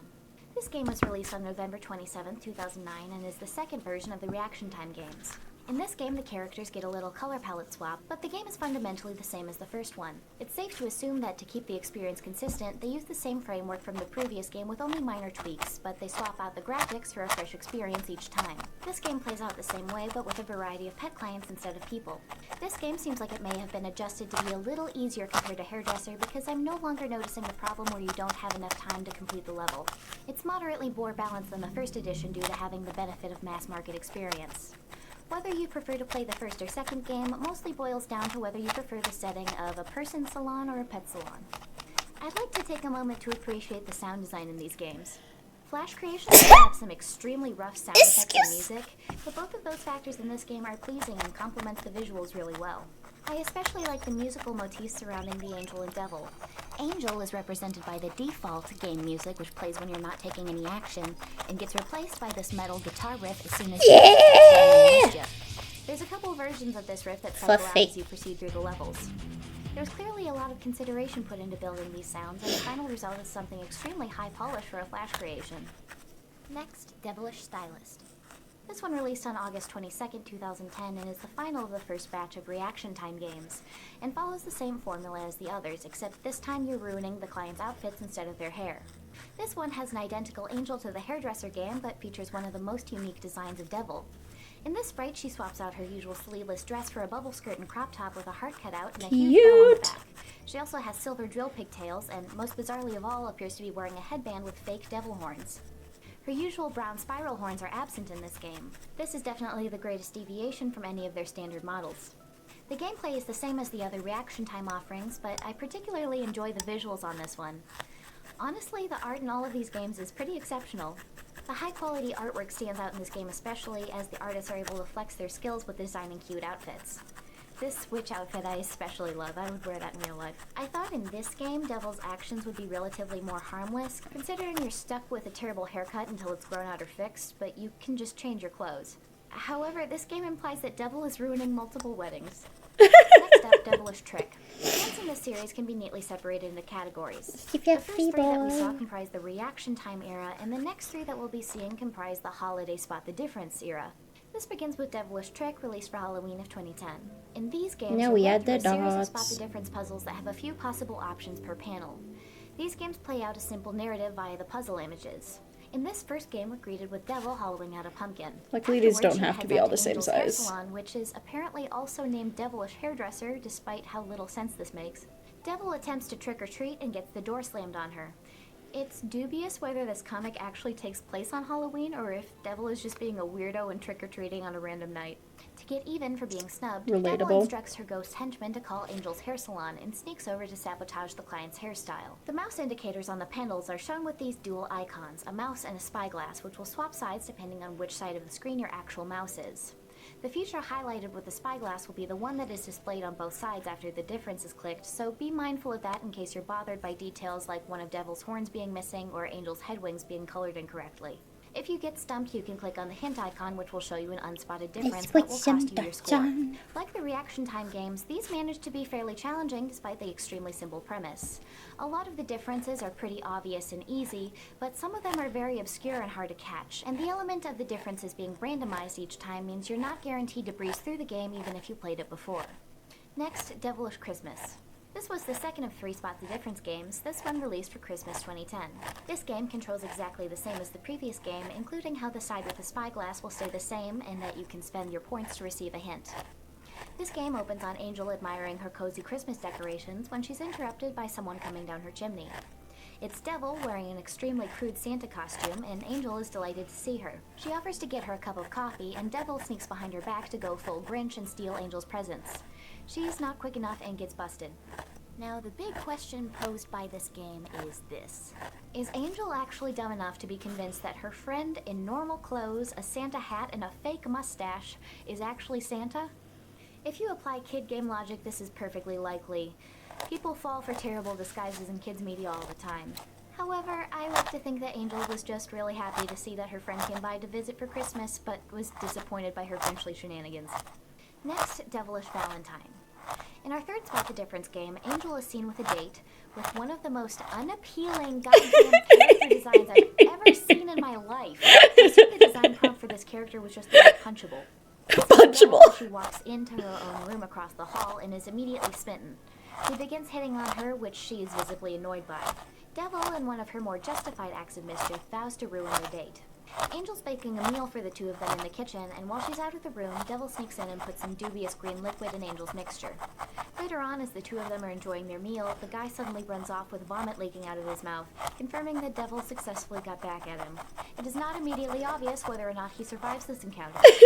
Devil's actions in this game are sort of unique insofar He as may be they're not dead. totally opposed to Angel. It's heavily implied that Devil would have left their date alone if Mr. Wonderbread hadn't started hitting on her in the hallway. Also, are they roommates now? They're for sure either roommates or neighbors. That's a new development. Devil used to live in a spooky mansion. Devil used to live in a Halloween spooky includes mansion. Roommates because it seems like they have access to the same kitchen. Unless Devil just broke in. That's the holiday Spot the Difference era of the Devilish games. These games provide the closest thing to a storyline that we get from this game franchise. It's not a lot, but these games do offer some more concrete details about their dynamic. Angel doesn't always tolerate having Devil around like she does in the reaction time games. Yet at the same time, Angel is willing to be affable and friendly with Devil when she thinks she's visiting with good intentions. These games indicate that Devil frequently goes out of her way to bother Angel, but not the other way around. Yet, at least at the point of Devilish Valentine, they're on good enough terms to be living together. Okay, let's check out the remainder of these games. Now that we've Mushroom spots, spots on the mushroom. third and final stretch of games, which I will call the miscellaneous era. There's not really one trait that ties all of these releases together, and they utilize a mix of concepts that are derivative from the earlier games and ones that are new to the series. This final phase began on September 2011 with the game Devilish Dress Up. This is easily the most simple game so far. It's just a doll maker using the character assets from the previous games, including Devil's different outfits and some of the dresses from the Stylist game. This game doesn't have a lose state. There is something really frustrating about this doll maker, and I think it's the fact that there aren't enough facial assets that actually look like the Angel and Devil characters. It's especially difficult to make a Devil doll that looks anything like her and isn't making a horrible grimace. And the game also doesn't bother matching the face's skin tone to Devil's slightly more tan body sprites. Overall, this one is just kind of disappointing. I wish there was a better Angel and Devil dress-up game. Next up, Devilish Cat. We've returned to the genre of reaction time with this game, which appeared on November 27th, 2011. Instead of Devil taking the helm, you play this cat, which floats aimlessly around the screen, matching the location of your mouse. Oh dear. The controls for this game are nearly identical to the first 3 reaction time games, except that in this version, little chibi Angel and Devils will float across the screen, dropping diamonds that you're meant to collect. You hold down the mouse when Angel is looking away to vacuum all the food into your mouth. Filling the bar means the cat ate all the food available, leading to a completed level and a bewildered Angel. Getting caught or running out of time results in a game over. This game seems to skew towards a younger target audience than the previous games because the challenging my aspect little of dots. hairdresser, pet salon, and stylist Oh my is god, they largely were absent from this game. roommates. Angel is much more negligent and telegraphs when she's about to look at you much more slowly. I think it's worth pointing out that Angel also sends the cat to prison. The latter half of the levels you play versus Devil, which gives us the first instance of her NPC sprites. If you play the level again, you get to see Angel and Devil's recolor sprites, including this purple-haired Angel who's exclusive to this game. However, it seems like the Gold Star round, which would hypothetically have the pink-haired Angel and the silver-haired Devil, is broken on every level of the game. Next up is No. Devilish Cooking, the only Devilish game released in 2012, and appeared on Girls Go Games on September 16th. This is an interesting entry in the list of games because it hybridizes 2 types of game genres. There's a very straightforward cooking game, the type that you can't lose, and then it transitions into another reaction time game. This is the first of these games that offers Angel as a potential player character. For either character you choose, you're first led through a linear cooking game where you simply click the ingredients as they're highlighted and perform a couple gestures with the mouse to proceed. After this segment, you have a completed treat, and the game moves on to the reaction time segment. Whichever character you choose will be on the left side, and you wait until the right side character is distracted, like the previous reaction time games. So you may have noticed that until now, I had been describing these games as becoming progressively easier and easier, but that trend decidedly stops here. Devilish Cooking has even worse balance issues than Hairdresser, and after several futile attempts in a row, I thought I wasn't going to complete this game, but managed to at the literal last second. In my opinion, this plays the worst out of the reaction time games because it's the only one that made me want to give up. However, I do really love that Angel is a player character. Frustratingly, the final level is locked behind a Girls Go Games login, and Girls Go Games stopped being a site you can log into years ago. It's really funny to see Angel being sneaky behind Devil's back. It's happened to her so many times by now, it's nice to see her getting even a little bit. Also, the thought of sabotaging someone's treats by making them look cute and nice is pretty funny. Yay, I also enjoy seeing mushroom. Devil getting just as distracted as Angel tends to be. I feel like someone so treacherous ought to have their guard up a little more. This game mostly has really great and relaxing sound design, except for when you're dealing with wet ingredients. Those sound effects are excessively squelchy. Yuck! Finally, there's Devilish Candy House. The final entry in the Devilish game saga was released on June 7th, 2013, and is completely different from any of the other games released so far. Gonna add some rips to my mushroom. In game genres, it tried riffing on increasingly popular app-based games. I had never actually played this game before, so I was really looking forward to checking it out, but it seems to be broken. I can't complete the tutorial level because no matter what I do, the game won't let me cut the string on the cookie. So I guess I'm stuck jamming with these two.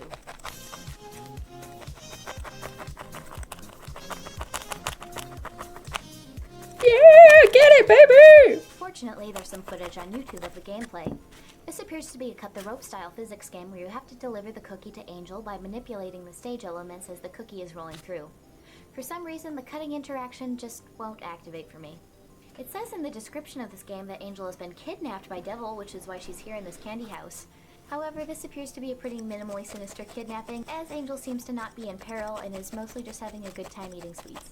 And that's it. All 10 Devilish games, and therefore all of the official information that exists about these characters. These are some very cute, very Mushroom, simple mushroom, Flash mushroom. games. Obviously, there's nothing that could be read into here. Just some games with appealing characters that hold the attention of kids for as long as possible, and it did a great job. There's nothing else to analyze here. I think it's time to call it a night. Oh? What's that? 20 minutes left, halfway through the video. Why is that subtext? Subtext? If I look closer, No. maybe I can decipher this. Stand up. They are in love! That's it. A shipping reanalysis! We are now entering if you know, you know territory. Sure, I'm betting there are some people who are really into these games who didn't interpret their dynamic as romantic at all. However, I know that I am not alone. When I was a youngin' playing these games, I interpreted very deliberate romantic tension between these two characters. Devil guy! The trope of angel and devil are dating, although it's kind of that. But because this tension is supported by the subtext of these Flash games.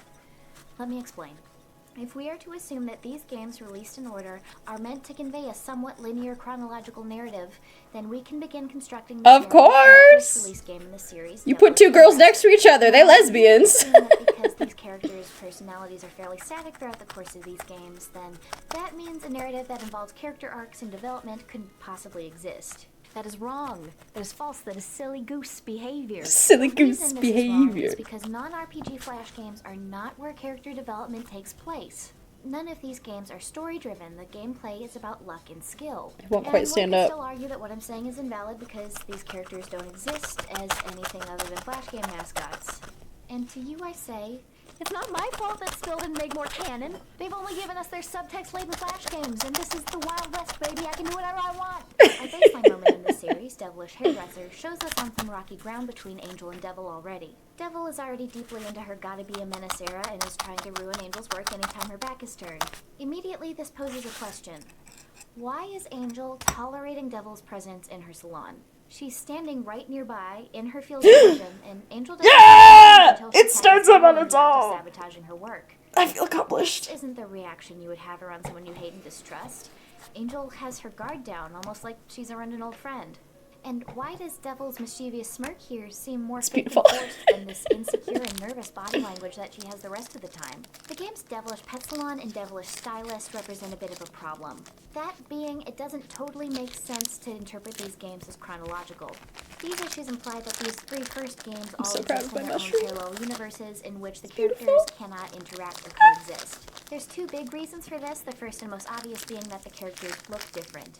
Devil has a different hairstyle and color in each of these games, and Angel sports a pink look in Pet Salon. However, this doesn't disrupt the chronological theory too What much is disconnecting? because Don't it's established in this disconnect. universe it's quick and easy to change your hair. This becomes a little more complicated when you consider that Devil is wearing a headband with fake horns in the Stylist game, which does seem to imply that this is a different Devil from the one that we've been talking about.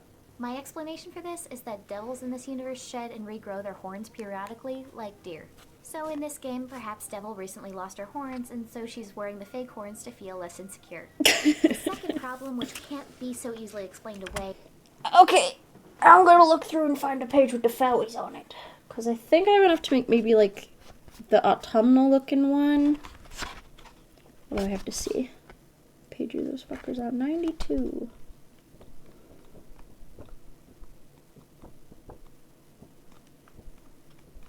Right towards the back. Woodland fairies! So cute. I don't know. I might need to wait until I get more colors for these. We can make the wire. There's a template for it. There's the template. Excuse me, it's wire time. is that Angel's perception of Devil is exactly the same throughout all of these games. As if each time she has zero experience with Devil's treacherous behavior. This, I think, makes the parallel universe theory the obvious explanation. But I don't want obvious. I want yearning. I want yearning. So the alternative explanation I propose is that these games are in fact chronological, but separated by long stretches of time. Canon is missing some necessary context, so the circumstances in which they've gained this strain on and off friendship are up to individual interpretation. What I personally believe makes sense is that these two grew up as close childhood friends. A friendship which would inevitably become tested as the two became adults and started having expectations of being a proper angel and devil put upon them. Think Fox and the Hound.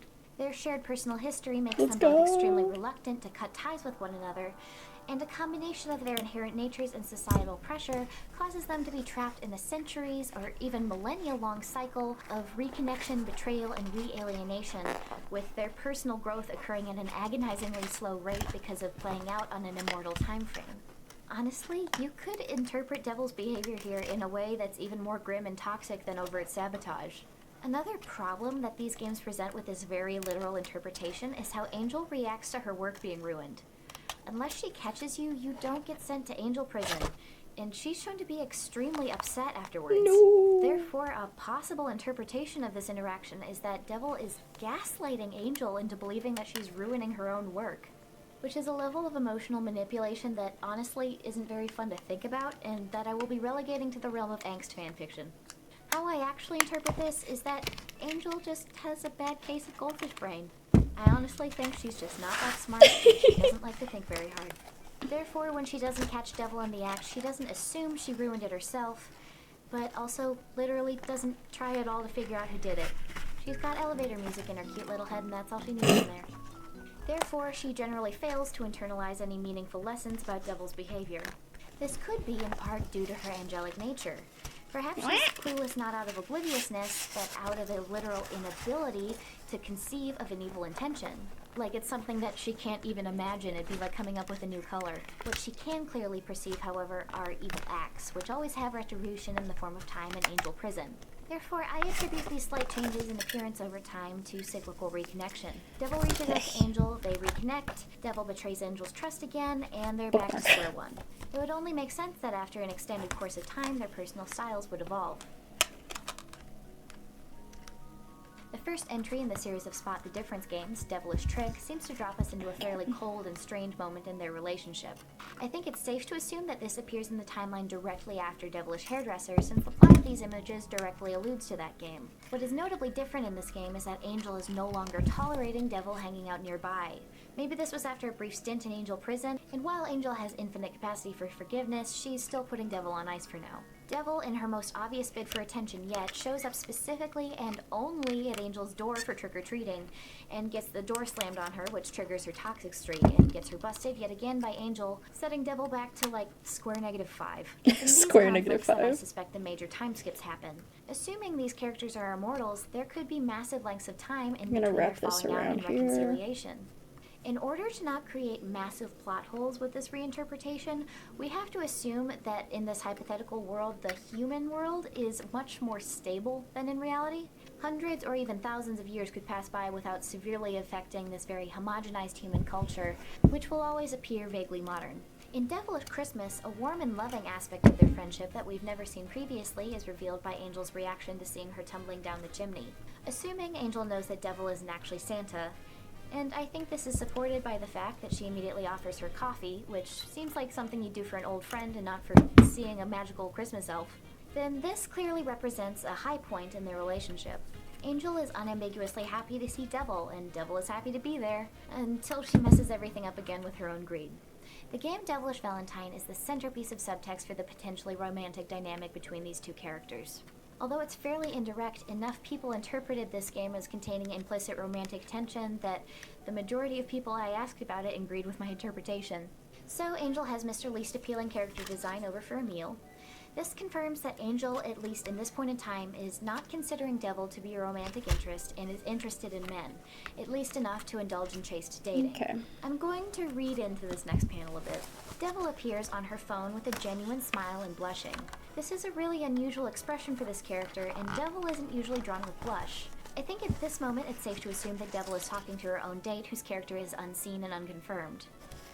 Now, I admittedly could be reading something out of nothing here, but I feel like Devil walking by being so overtly happy to be talking to somebody else was a very deliberate decision by Devil here. She assumed that Angel would still be in the hall as she's walking by, and therefore able to see how perfectly happy and satisfied she is with this new person.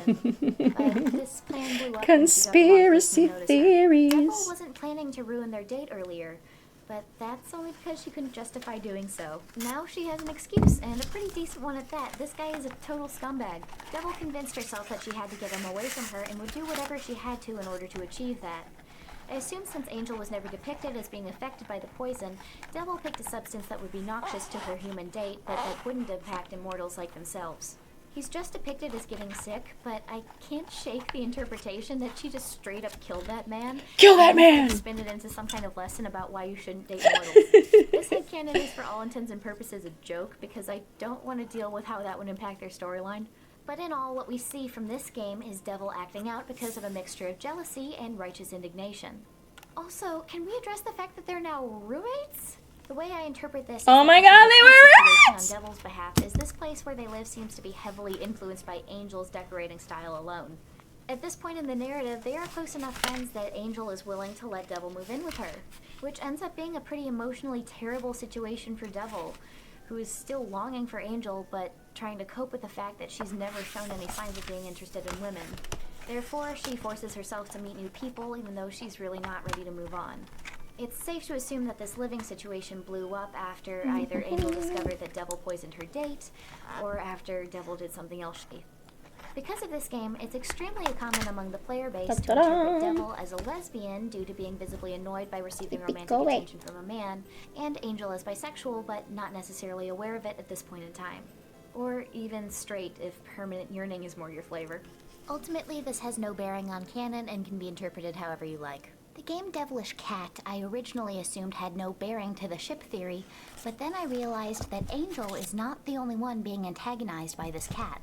There are two possible explanations to this, one which has no bearing on the ship reanalysis and one that mildly does. The first is that this is just an obnoxious feral cat which they let hang out because he's cute. The second is that Angel and Devil adopted a cat together while they were roommates. This would place this game immediately after Devilish Valentine in the timeline and would imply that they did not immediately stop being roommates after the events of that game. There is not a ton of compelling evidence either way, so it's really up to personal interpretation. Devilish Cooking represents a turning point in this series and represents one of the few clear pieces of evidence for an initiation of character development. Put this one In under. this game, we see the first sign of Angel's attitude towards Devil starting to change.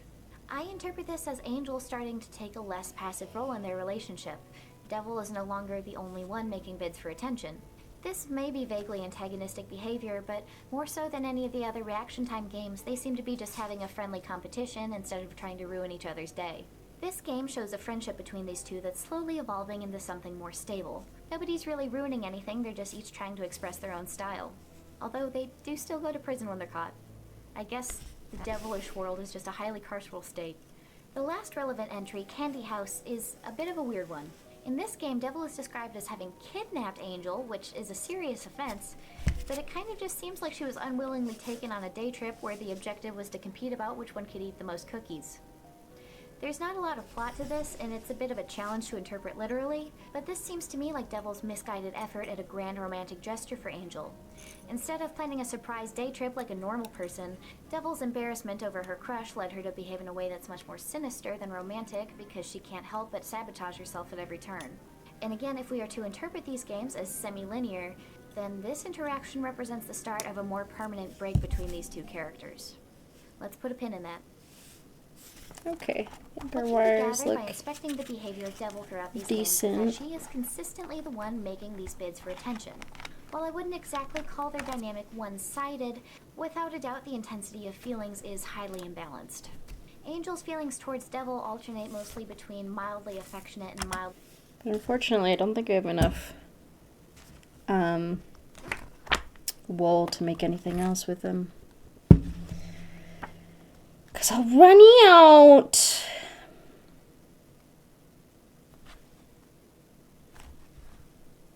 I don't really have, like, this is like, I put aside the more, like, skin colored wool I have, and I really don't have that much of it, unfortunately. Like, I don't think I can cover the whole wire with it. This is for fairy, yes. There was a bunny on the other page, but I'm not doing the bunny. This is for the fairy. But they're so cute. I think I gotta wait. Yeah.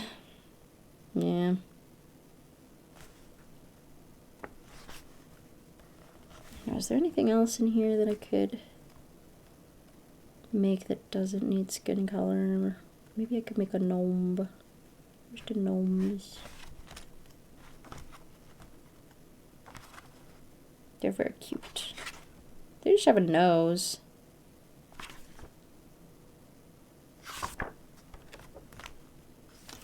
I have a decent amount of green. Maybe I could make a green gnome. Yep. They're all made of the same stuff.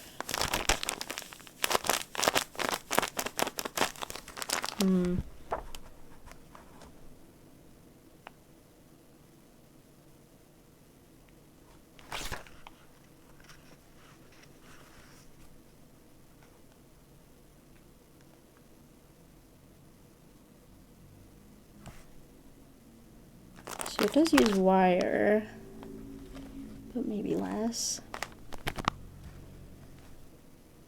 Depending on how big or small I want to make it.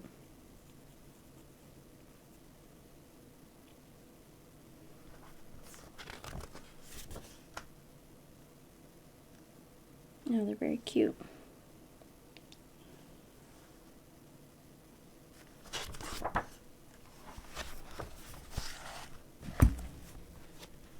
Maybe we'll make like a small note.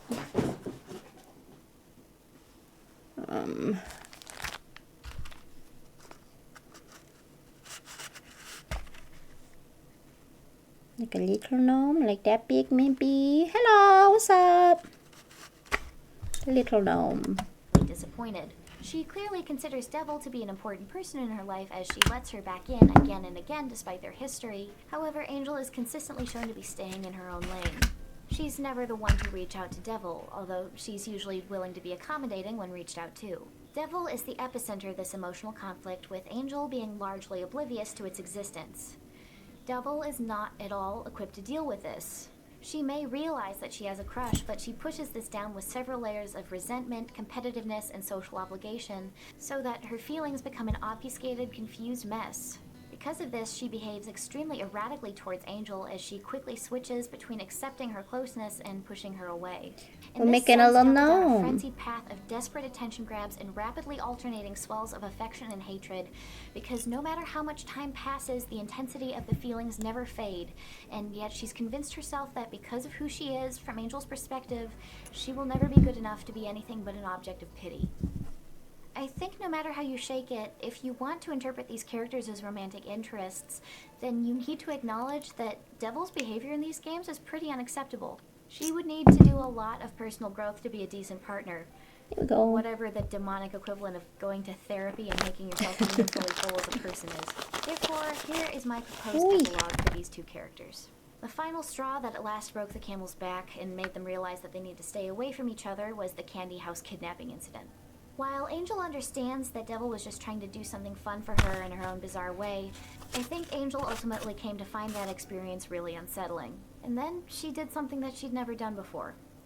Instead of calling Angel cops and getting her shipped off to Angel prison again, she sat down and expressed that she felt really disturbed by this violation of her boundaries and that they need to not see each other for a long time. This sent Devil into crisis mode for a while. No! Hearing Angel tell her that she didn't want to see her anymore, well, it kind of broke something within her.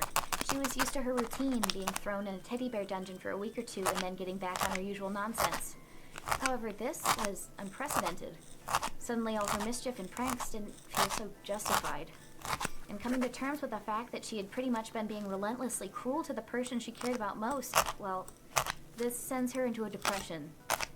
For a few centuries. No! And she spends most of her time moping around her spooky mansion. Eventually, she becomes tired of this, and the inkling thought of, hey, what if you can become good enough for her, starts appearing and reappearing in her day-to-day life, until eventually this culminates in her finding somebody to talk to about her issues with obsession and the polarized feelings she has towards Look at all this art she made for this video. time passes. Unhinged shipping communities, I love you. And eventually Devil comes to feel like she doesn't really relate to the version of herself who would feel compelled to try to get petty revenge against Angel for not returning the intensity of her feelings. She finally feels like she's in a space where she can apologize for what she did without making things weird or worse than they were before. Angel said it would be a really, really long time before they could see each other again. And a long time it had been. And so, Devil came back again, but this time with very straightforward intentions. To genuinely apologize for her past behavior and to say goodbye one final time. However, as she began to walk away, Angel stops her. Devil wasn't the only person who experienced a change in the time that they were apart. Angel had been doing some introspection herself. Even though she doesn't particularly make a habit of deep thinking, she did at least a bit in the course of the moment they were separated. As she found herself more and more focused on her work, she started to ask herself why it wasn't so exciting to go out on dates anymore. And as she failed to find satisfactory answers, her mind kept straying to her old friend, Devil. She resented all the times that Devil tried to ruin her career, but she did truly appreciate her company otherwise, and despite all that had happened, Angel can't help but think back on Devil in a positive light. And as time passed, she found herself waiting for her, feeling progressively more disappointed each passing year that Devil didn't come back and stir it up again. And maybe she had just started to assume that Devil was gone for good by the time she finally showed back up at her door. Not to mess up her life again, but to apologize and provide closure. And so Angel asks her, does this have to be goodbye? And after a moment of thought, no, it doesn't. And so they rebuild. Time revealed to both of them the tension underpinning most of their interactions until then, and so they work together to relieve that, still taking things slow as ever. A demon of mischief is about equally equipped as an angel to handle seduction, and so they both have trouble perceiving things in any meaningful way. But they take their time. God, it's so cute. And as the millennia pass by, they prove to be utterly inseparable. No!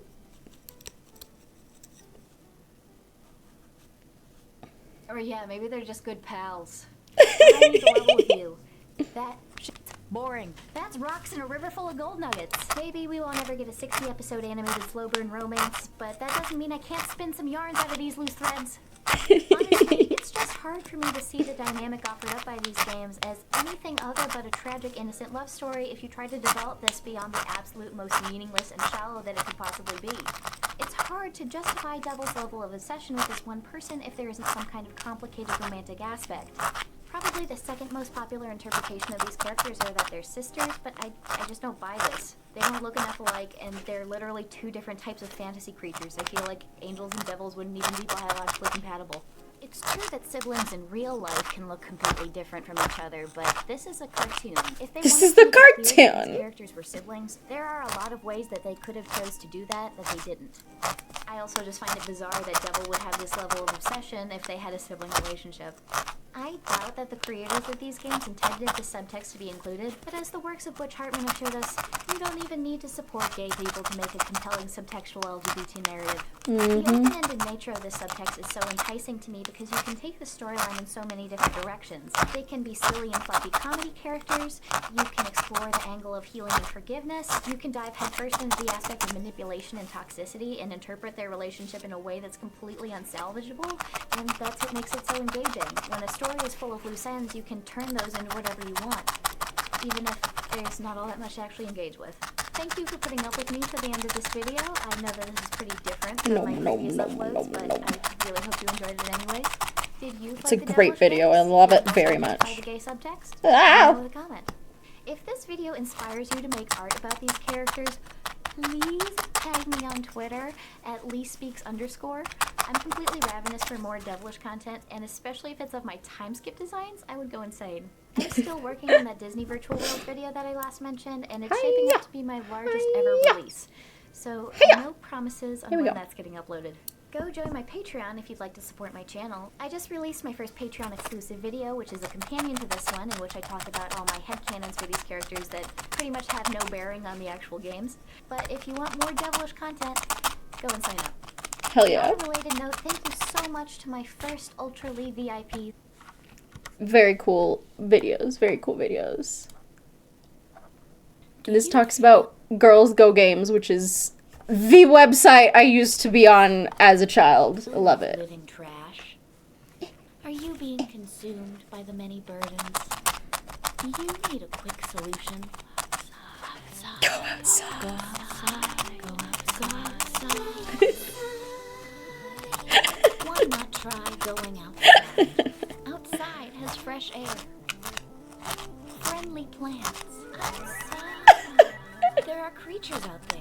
There are creatures out there. Freedom outside. Get pelted with ice. Compliment the splendor of nature with the new Play Outside collection from Cool Shirts.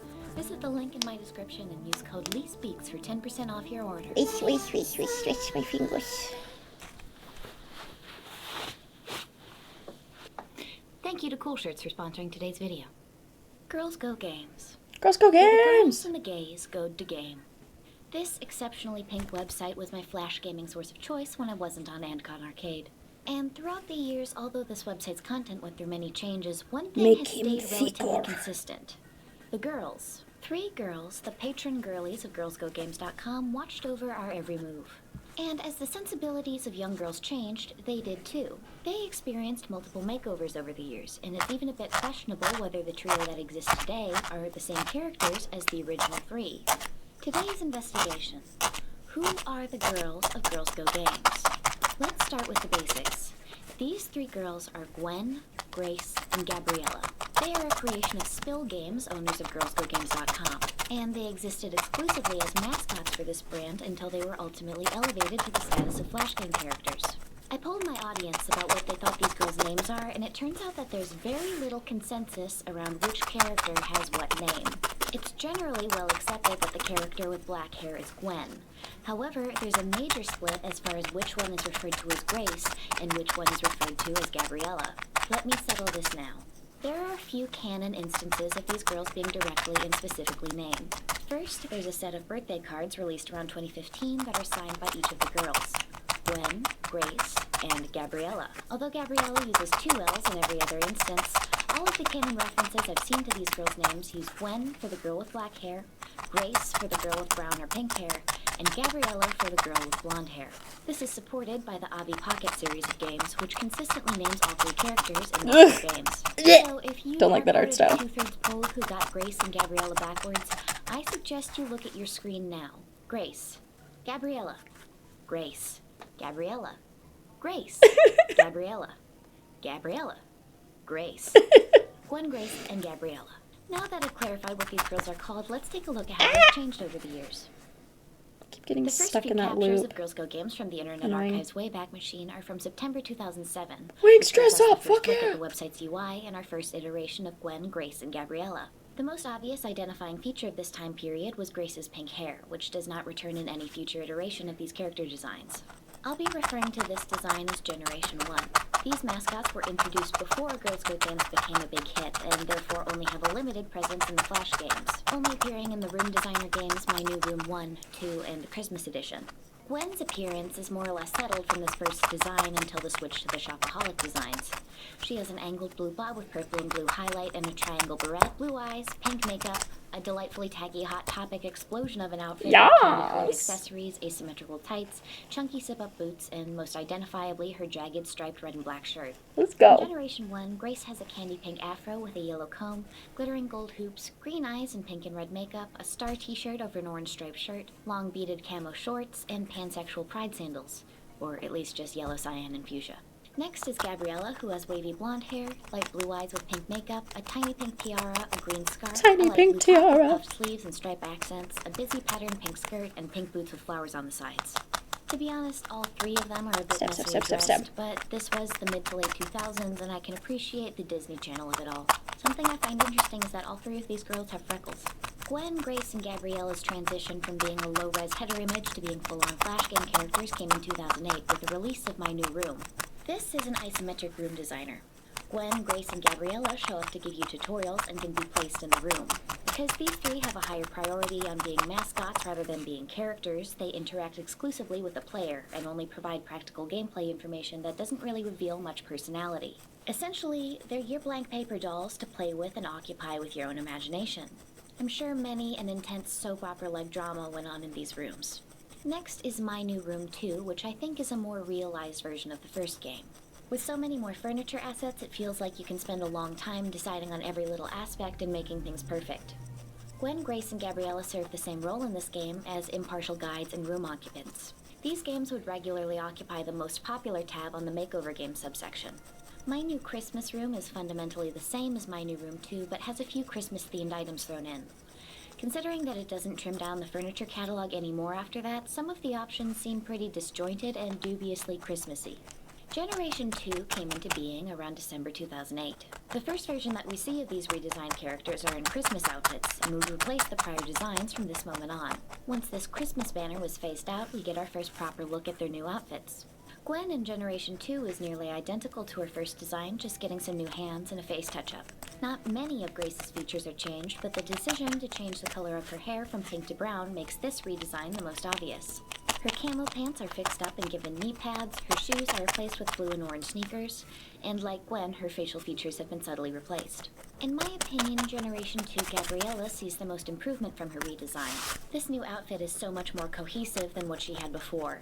It's a good example of less is more. Her previous outfit was so busy that it was kind of hard to look at, and now the restrained color scheme and reduced patterns result in a much stronger outfit. Wait, hold on, I sense a missed opportunity here. Oh god, they want me to add more wires. Wait, what? Here we go. No! The game that properly introduces us to the Generation 2 designs is My New Room 3. This is fundamentally the same as the first two My New Room games, but with a couple additions. Girls Go Games at the time highly emphasized gameplay that would keep the players returning every day, and they incorporated that into this game by giving us daily room challenges. This week's theme is stories, and today's challenge is Pet Story. I guess that's good enough. The girls appear in unique outfits that aren't featured anywhere else as far as I'm aware, and I have to say I kind of prefer these to the usual outfits. Both Gwen's and Grace's are much more coherent in their color scheme. Gabriella's, I'm not really sure how I feel about this combination of pink and dark purple, but I do love how hoity-toity she looks. Who else is in the people tab? Oh, there's some guys? Wait, huh? Girls Go Boys? Girls Go Boys? Boys Go Babes? Boys Go They're Babes? clearly meant to reflect the appearances of Gigi and G, but they're also visibly not the same people. My two best guesses are either that these three are brothers of the mascot trio, or it's more like a rowdy rough boys Powerpuff Girls situation where they just have corresponding appearances for some reason. Can I just say, I'm a little mad that these guys, at least the Gwen and Grace lookalikes, have more personality implied than any of the girls we've seen so far.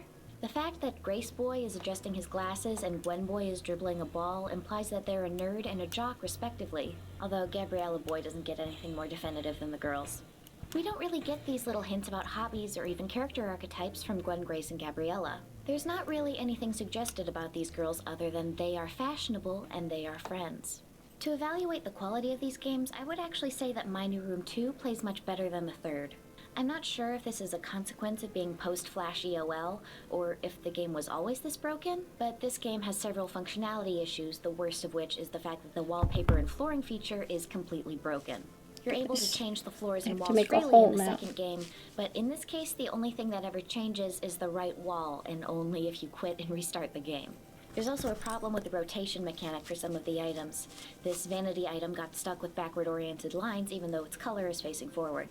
This feature is now lost, but when Girls Go Games had user logins and a social aspect, you could upload your finished room to your profile and a public game album. There are two room designer games, My 3D Room and My 3D Room 2, which appeared to be 3D versions of the My New Room games, but I wasn't able to get either one of these running. Even the versions hosted on other websites refused to load, and judging by the large proportion of downvotes, these games have probably been broken for a while. I wish they had told me that they wanted a second wire on there. My New Room series, but use the mascots even more sparingly. They don't even appear on the title screen of this first game, but this horse does. In these games, you design an outdoor scene instead of a room. Once you have the scene populated, you can place the... You can place the... They don't look so bad as far renders, but I'm also not sure why they didn't just, shrink down their usual vectors. They're just so scary when made even slightly larger. Oh my god! What the hell is this guy doing here? The town games include a Christmas and Valentine's Day variant. Oddly enough, the Valentine's Day game seems more dedicated to the theming of the items. The last game like this I found was the My Pony Park game, which is a horse girl-centric scene designer, including a horse creator. This one's pretty fun. We get unique outfits for the trio too. Did you know that there are literally Girls Go games on Girls Go Games? Let's take a look. Girls Go Christmas. This is a very simple Christmas dress-up game using an art style of these girls that I believe is unique to this game. Besides the rare style of presentation, this game is pretty unremarkable. I strongly prefer dress-up games with a wider variety of options, and this type of UI where you have to click through all the individual options is my least favorite type of dress-up game menu design. Girls Go Fashion Party. Gwen, Grace, and Gabriella all slept in and are now running late to a party, and it's up to you to help them find their stuff and get dressed in time. Hey, this game looks awfully familiar. Yeah, this is more or less just a carbon copy of Sue's Beauty Room, except much less challenging and with 3 levels featuring all of the girls. It really kills me just how much content is locked in these games if you don't have a Girls Go Games account. Now that there are no accounts for that website, they're just completely inaccessible now. Despite being a blatant Sue clone, I do think this is one of their stronger games. This is kind of like Sue's Beauty Room Jr. It's made much color easier should with his its orange extended be? time limit and frequent hints, Which one do I have more which of? makes it Maybe friendlier this to one. Girls Go Game's younger audience. The art also looks pretty I nice. guess that could be a different Girls color. Go Soccer. We've 'Cause got they a are new like art style mittens. again. You dress the girls or create hybrids of them in gear that represents various soccer teams, and then hit proceed to play the soccer game. It's just a dress-up game. I'm not like a person who enjoys playing Flash soccer games, but I still feel a little bait and switched. I kind of thought I was creating a player character. Girls Go Wheels. I get the feeling that this is also a copycat game, but I'm not sure what it's riffing from. You drive around town performing various favors for the Girls Go Games girls, and everyone in this world drives like a maniac and apparently can't die. The controls are ludicrous, but that is the case for most Flash driving games. It plays well. I mean, if you want to, you could reach out and try and help her out. Because, I mean, Flash is also dead, so most of these are, like, downloaded and stuff. I don't know how you do it, but I'm sure she would adore some help. Enough, and the time limits are balanced enough to feel challenging without being overly oppressive. I lost a friend. Where did I go wrong? At first, I thought we had our first canon name inconsistency here, but it turns out that Grace is just the person who shows up in the in-game pop-ups no matter who they're talking about. The final two games with this naming convention that I could find are Girls Go Models and Girls Go Catwalk, which I believe both featured Gwen, Grace, and Gabriella in some capacity. While I was able to find the files for these games, actually running Shockwave in 2023 is a serious task and not one that I was able to figure out in time to make this video. Welcome to Li Dates. Today we will be definitively determining the romantic compatibility of today's contestants with only the most reliable compatibility testers, Love Tester Deluxe and Love Tester Deluxe 2. Let's start with the first one. Can I just say, these might be my absolute favorite outfits that they get. They're They just super hits from cute. left to right. Grace guides us through the name match. Alright, let's begin. Let's get an official Spill Games approved appraisal of the shippability of Angel and Devil. Oh no. And now... Wait, I wasn't specific enough. It could think I'm talking about any random angel and any random devil. Let me specify. Angel, Girls Go Games. Devil, Girls Go Games. Yeah! Let's pick out some others. Mordecai and Twilight Sparkle, 75%. Well, Elsa that and does Jack create an Frost, issue. 97%, nearly perfect. Luigi and Bowser, 93%, it's meant to be. Naruto and Sasuke. Oh, no dice. Gwen is the face of the Chinese horoscope section. I was always a little bit less compelled by this one during my Girls Go Games days because when you're still a kid, you're pretty much only crushing on people in your own year, when you're above or when you're below, and that gets pretty predictable after a while. I'm very amused by these little animal icons. You're the tiger and... that guy looks a little rough. The Great Wizard Gabriella gives us our Western Zodiac compatibility tests. I'm sensing a pattern here. I think in order to not hurt the feelings of their young audience typing in their crush's names and birthdays, these readings tend to be a little generous. I've seen an awful lot of 100% compatibility readings, especially in the birthday ones. Love Tester Deluxe 2 is the follow-up and combines all three compatibility readings into a single test with a few others added in. For a full reading, you need to give both a name and birthday, which is admittedly more effort than I'd like to put in for a Flash compatibility tester. But let's at least do Sonic and Amy. Just kind of trusting the internet for these birthdays. Well, it gives us a lot of information, but I'm not really sure what to do with it. I feel like this kind of gives it away a little too much. The thing about checking these compatibility readings separately is that it gives you enough time to forget that they might be contradictory. That's what a cold read is. A successful cold reader will guide you through things incrementally and not bombard you with too much information all at once. Your mind wants to give them the benefit of the doubt and will naturally smooth over any inconsistencies in what they tell you. But this here is kind of doing the opposite. I can see how all the readings are contradicting each other all at once, and it kind of makes the whole thing feel meaningless. What's very interesting to me is how this is designed to integrate with Girls Go Games profile pages, which is a little more like online dating than most kid sites are willing to attempt. It kind of visually punishes you for not using the profiles because otherwise the picture icon will just be a silhouette of one of the girls. This game has by far the greatest amount of outfit variety that we get to see for these girls. By decompiling the game, I was able to see that each one has 10 unique outfits each, all of which I believe are unique to this game. However, these sprites were never intended to be seen above hip level, and so every one of them is missing pants and shoes. No! Well, almost all of them except for Grace. Several of her outfits are complete, minus shoes. Next, I have a few disjointed selections. First is this paper fortune teller maker. The girls act as tutorial guides and also appear on the template themselves. For some reason, this oracle has a list of commands instead of actual fortunes, which is an odd take on this kind of thing. And you have to refer to the in-game list because these are extremely unintuitive. Then there's pick and paint. No! I don't accept this! Turn her back! Seriously, the shades of brown are a major oversight in this game. That's the best I can do. Sorry, Grace. Yikes. This game, if considered canon, actually contains the most lore by far of any of the games so far. The first image establishes that Gwen is a singer. The second shows them together as babies, which is an interesting piece of lore. Babies! This implies that they're all the same age and that they've literally known each other for their entire lives. We get 2 more references to Gwen being musically talented. First, this image where she stands on a stage surrounded by music notes, and then this one where she's playing guitar. Also, Grace has a dog. We get another shot from childhood at the end, seemingly older than the first flashback image, but still much younger than we see them today. It simply wouldn't be Girls Go Games without some Spot the Difference games. Let's take a look at this one first, Sporty Girl Champions. Oh my god! It's them! It's Also featured in them! this game are the robots from the Vomit games, Sarah from Sarah's cooking class, and the girl from My Lovely Cake Pop, all rendered in a highly We're gonna make a adorable style. triangle for his Unfortunately, hat. there isn't much plot to this one. It's just a montage of the different characters from Girls Go Games playing sports. And in the end, everyone wins. Look at the... wait. Look at them! The next Spot the Difference game is Snow White Valentine. This is the story of Snow White. Kind of, except instead of beauty being the point of contention, it's who's the best at making chocolate. Gwen plays Snow White, Grace the evil queen, and Gabriella the prince. Again, this doesn't really reveal anything concrete about these characters because they're literally acting in a play here. I didn't initially recognize that these games were related to the Girls Go Games mascots, and may have never realized if my viewers didn't tip me off to it. I'm talking about the Lovely Mermaid series of games. 2 Spot the Difference puzzles, a slide puzzle, and an underwater platformer. The first Spot the Difference game is simply titled Lovely Mermaid.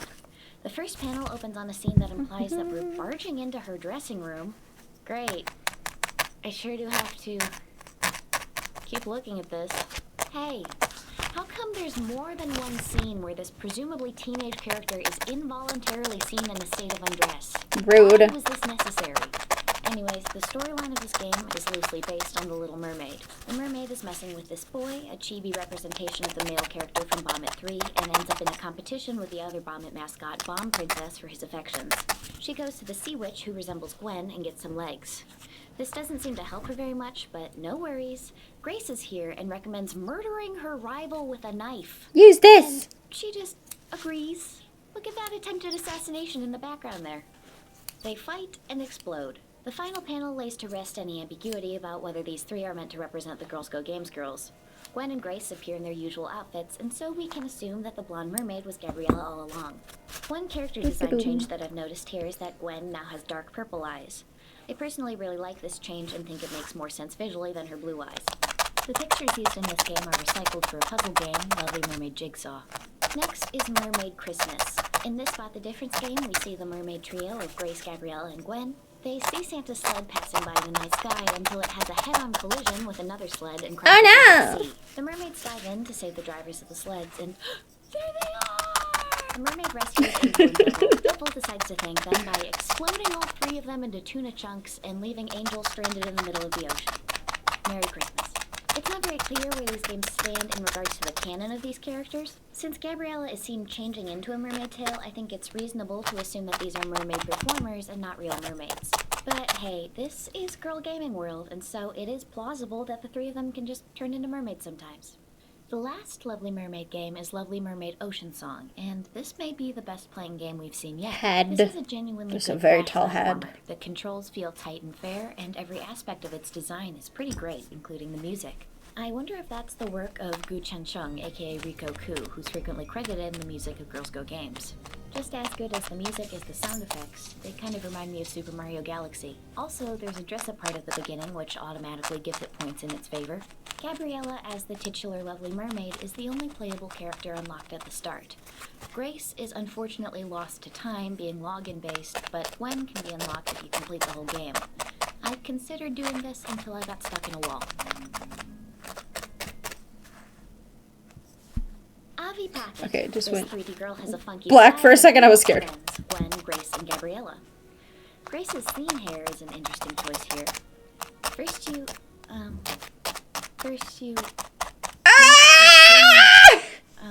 So I'm guessing that they just kind of took the idea of fake tanner and just applied that to every skin tone without thinking about the implications. Bad skin tone change mechanic aside, I actually find these games extremely compelling. Not quite by adult game standards, but I know I would have loved this if I was playing when I was a tween. The mini-games are simple and well made, most of which are built around custom creations, and it's really satisfying to unlock all the dress-up items. The Girls Go Games girls appear in this game as friends and minigame guides. Gwen is a nail salon employee, Grace is a candy shop employee, and Gabriella works as a hatter. After you complete all their minigames, you can call them to take pictures with you. The Christmas game is similar, but features Grace as a pet store employee, Gwen as a furniture store employee, and Gabriella as a dressmaker. Again, you can invite them over for photos if you complete all their games. Enter the Shopaholic games. If these games weren't the most popular of the daily games from Girls Go Games, then, well, they're certainly up there. The Shopaholic games are, in short, rich girl allowance simulator. Yes. Given a certain amount of I money love the every day, Shopaholic and games go when I and was a blow kid. it all on clothes. Played them It's every basically time the I went to my perfect grandma's game. house. From a societal perspective, I'm a bit My parents would like sit around the table and chat, and then me and my brother would get to go to the computer room and play games on grandma and grandpa computers, and that's the ones I would always play. torn. The fact that the concepts of girliness and shopping are so interlinked. I think we must not have. Did we have a home computer? I don't know. It was just like we didn't have anything better to do than play on the computer, I guess. Is a bad thing. It's downright sinister, to be honest. And this game, where the objective is literally nothing but shopping and modeling the clothes that you bought, well, it couldn't say that exactly sends any positive messages. And yet, at the same time, games like this are extremely cathartic. When you're barred by circumstance from dressing the way you want in real life, this game is an effective escape. Oh, free money? And I can spend it however I like? And there'll be more every day? Don't mind if I do. I'm not going to get too deep into the Shopaholic games here because I think that's a good topic for another time. However, there are a few things regarding the mascot characters that I'd like to point out. First, there's very little commitment to consistency in character design after this point. The protagonists of these games vary so much that it's sometimes questionable whether they're inspired by the original trio at all. Second, after the original game Shopaholic Paris, the series gains more playable characters. This includes a group that I consider to be Girls Go Game's secondary trio. We don't really get to see much of these girls, and as far as I'm aware, they are never given names. My biggest gripe with these games, at least the ones I checked out for this video, are that the clothes don't cycle out. If the shop offerings changed on a daily basis, it would be extremely compelling to return every day. Huh? I haven't seen this shop before. Wow. Sponsor. Very cool. My question is Generation 3, the Shopaholic designs, actually Gwen, Grace, and Gabriella? Or are they just a similar group of three? The reason that I don't think this is quite as cut and dry as a simple change of art style is the fact that the Shopaholic games and the Generation 2 mascot games were being released at the same time. The Shopaholic games in Generation 2 coexisted for years, with the Shopaholic designs being confined to the games alone. Girls Go Game's header image began to have a bit of an identity crisis starting in 2013, and tended to pick generic anime dress-up girls or mascots from newly released games instead of the typical trio. They stuck with this girl and this fox for a good long while until, boom. Welcome to Generation 3. The Shopaholics have taken over. Generation 1 and 2, Grace, Gwen, and Gabriella were officially retired and would never appear in any future games. I, personally, consider this point to be the beginning of the end for Girls Go Games. You can see it in the icons. Flash gaming is going out of style. And now these games pretty much just exist to make kids feel better about not having a smartphone. It's okay, sweetie, you might not have apps, but look, these thumbnails kind of look like apps. They would only lean into this more as time passed. This is also around the time that I feel like their inhibitions regarding what content they're willing to host began to drop. They began to give dip him their maybe a toes in Elsa Gate noise. adjacent content from the beginning of this decade, but after this point is when they really begin to commit to it, and the thumbnails just proceed to get more and more bizarre. Something else that draws the identity of the Shopaholics trio into question are the way that their designs change chaotically from game to game. While Girls Go Games tends to use the original Shopaholic iterations of Generation 3, the other girls also begin to make some appearances. Some of these later character lists don't contain a group that resembles the original mascot trio at all. The reason why I suspect these girls aren't Gwen, Grace, and Gabriella are because they are now player insert characters exclusively. They're just girls who happen to look like Gwen, Grace, and Gabriella, a trio which a good majority of Girls Go Games player base can superficially identify with. As far as I'm aware, the names Gwen, Grace, and Gabriella are never used with these design iterations. One thing I will say for the Shopaholic redesigns is that they are somewhat more committed to diversity. Generation 1 and 2 Gwen is widely accepted to be a character of Asian descent. However, her features are too similar to Gabriella's for this to be very obvious. You could just as easily interpret this character design as a white girl with black hair due to her blue eyes. Gwen in the Generation 3 designs has features that little girls of color are much more likely to be able to see themselves in. Her medium skin tone and brown eyes go a long way there. Grace's character model is changed to have brown eyes as well, but we also lose her natural hair texture. This is emblematic of a problem with the Shopaholics games as a whole. Pretty much the only hair options available are straight, wavy, or heat curled, not naturally curly or coily. Girls Go Games, in my experience, was historically pretty bad about this. Curly and coily hairstyles are extremely underrepresented in their dress-up game library, and the only natural styles we ever see Grace wearing in any generation are an afro or fairly lazily rendered locks. In the Shopaholic game specifically, the afro is only ever a default pre-makeover hairstyle, and I don't think the character who has it is even related to Grace. Grace's Avi Pocket redesign also looks nothing like her. I'm not sure if the people making the 3D models just didn't know how to do textured hair or what, but it looks like they cast an entirely different person to play Grace here than the fairly direct redesigns that the other two get. What these girls suffer from is a very common kind of diversity issue that you see when an effort is made to be diverse, but not enough effort is made to deprioritize white beauty standards. The way that Grace and Gwen have had their designs changed over the years signals to me that Spill was conscious of this, but not necessarily prepared to fix it. Next question. Who are these girls to each other? Honestly, there's really not a lot of establishment to their relationship whatsoever. Each one of them interacts with you, the player, much more than they do with each other. The only exception to this is the Spot the Difference games, which also don't depict any specific details of their relationship and seem to exist in a world where canon is a loose concept. I'm not going to lie. I don't have a strong opinion about these girls. I never really did. I was just kind of like, yes, these are the guardians of Girls Go Games. And to be honest, I missed out on every single one of these games when I was actually playing on the website. I just never played room designer games, and most of the other ones came out after I had mostly stopped playing on the website. Therefore, I've polled you all about what you think these characters' dynamic is. For clarity, I've changed some references to these girls to their actual names. The most common response is also the most straightforward. Option 1, they're BFFs. I just assumed they were all mid to late teens and were besties who liked hanging out. They were besties, that's all. I just saw them as my dream friend trio. Each one has their own style. They clearly don't judge each other for what they wear or what they like. Option 2, gay. I didn't even really know what polyamory was, but as a kid, I kinda just assumed they were all girlfriends, or at least had crushes on each other. They are all lesbians and are in a polycule. I thought they were all dating. Option 3, oh my god, they were roommates. Oh my god, they were roommates. College-age roommates. As a kid, I made up some sort of backstory that Grace and Gwen were alternative girls who were friends beforehand and then met Gabriella, and at first they didn't like her because she was preppy, but later on they became friends. I always used to imagine that they lived together in a big city in their totally spies apartment and slept on one big frilly bed. They'd go on drives in their pink Mercedes and listen to Kesha on the radio. Plus, they were totally over boys. I always thought that they were roommates, and they like traveling together like college besties. They still have their own niche, but they still get along. Option 4, they all hate each other. I used to be obsessed with their room decorating game and would play it like they all hated each other and that it was my task to make a room that they would all like. Or I would favor the dark-haired girl and trap the other two in a corner. Fun times. I always thought these girls hated each other. For my 8-year-old brain, there was no other way. They had such different styles, it wasn't logical for them to be friends. He's So looking they kind of just cute. hung out, Also forced kind of by a superior unfinished, force but or we're working on something. it. I thought they were just co-workers and not real friends, and they really didn't get along. But they had to pretend that they did for work. In the room games, I pretended that they were all extremely competitive and tried to sabotage each other like a reality show. Option 5. Gabriella is a bully. I always pretended that Gabriella was the popular bully.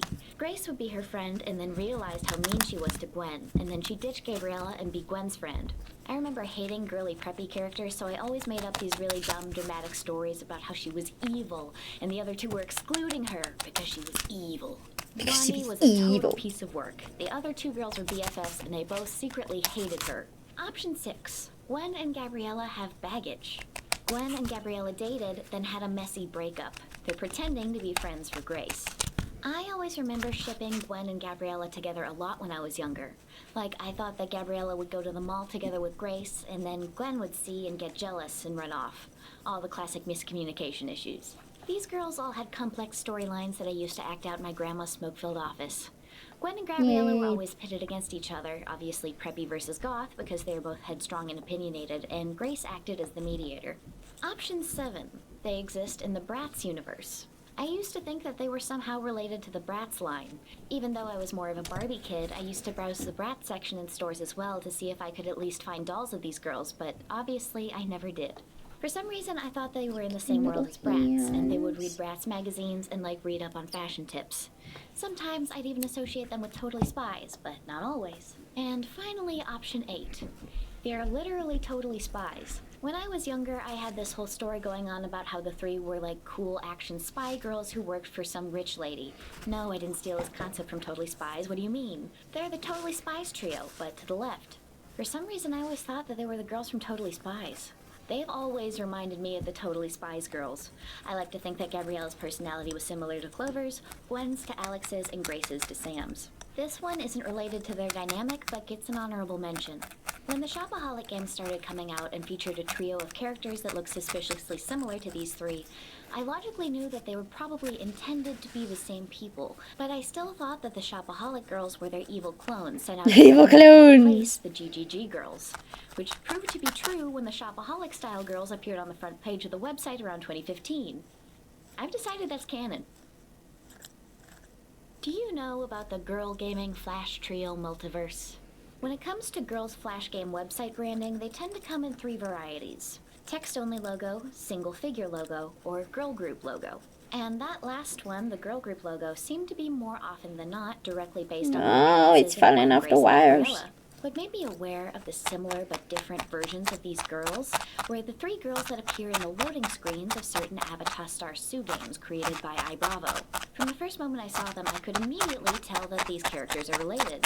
I honestly really adore these characters. Oh, those are They're cute. so fun and detailed. Each one has so much personality, and it's all done in that iconic Sue art style.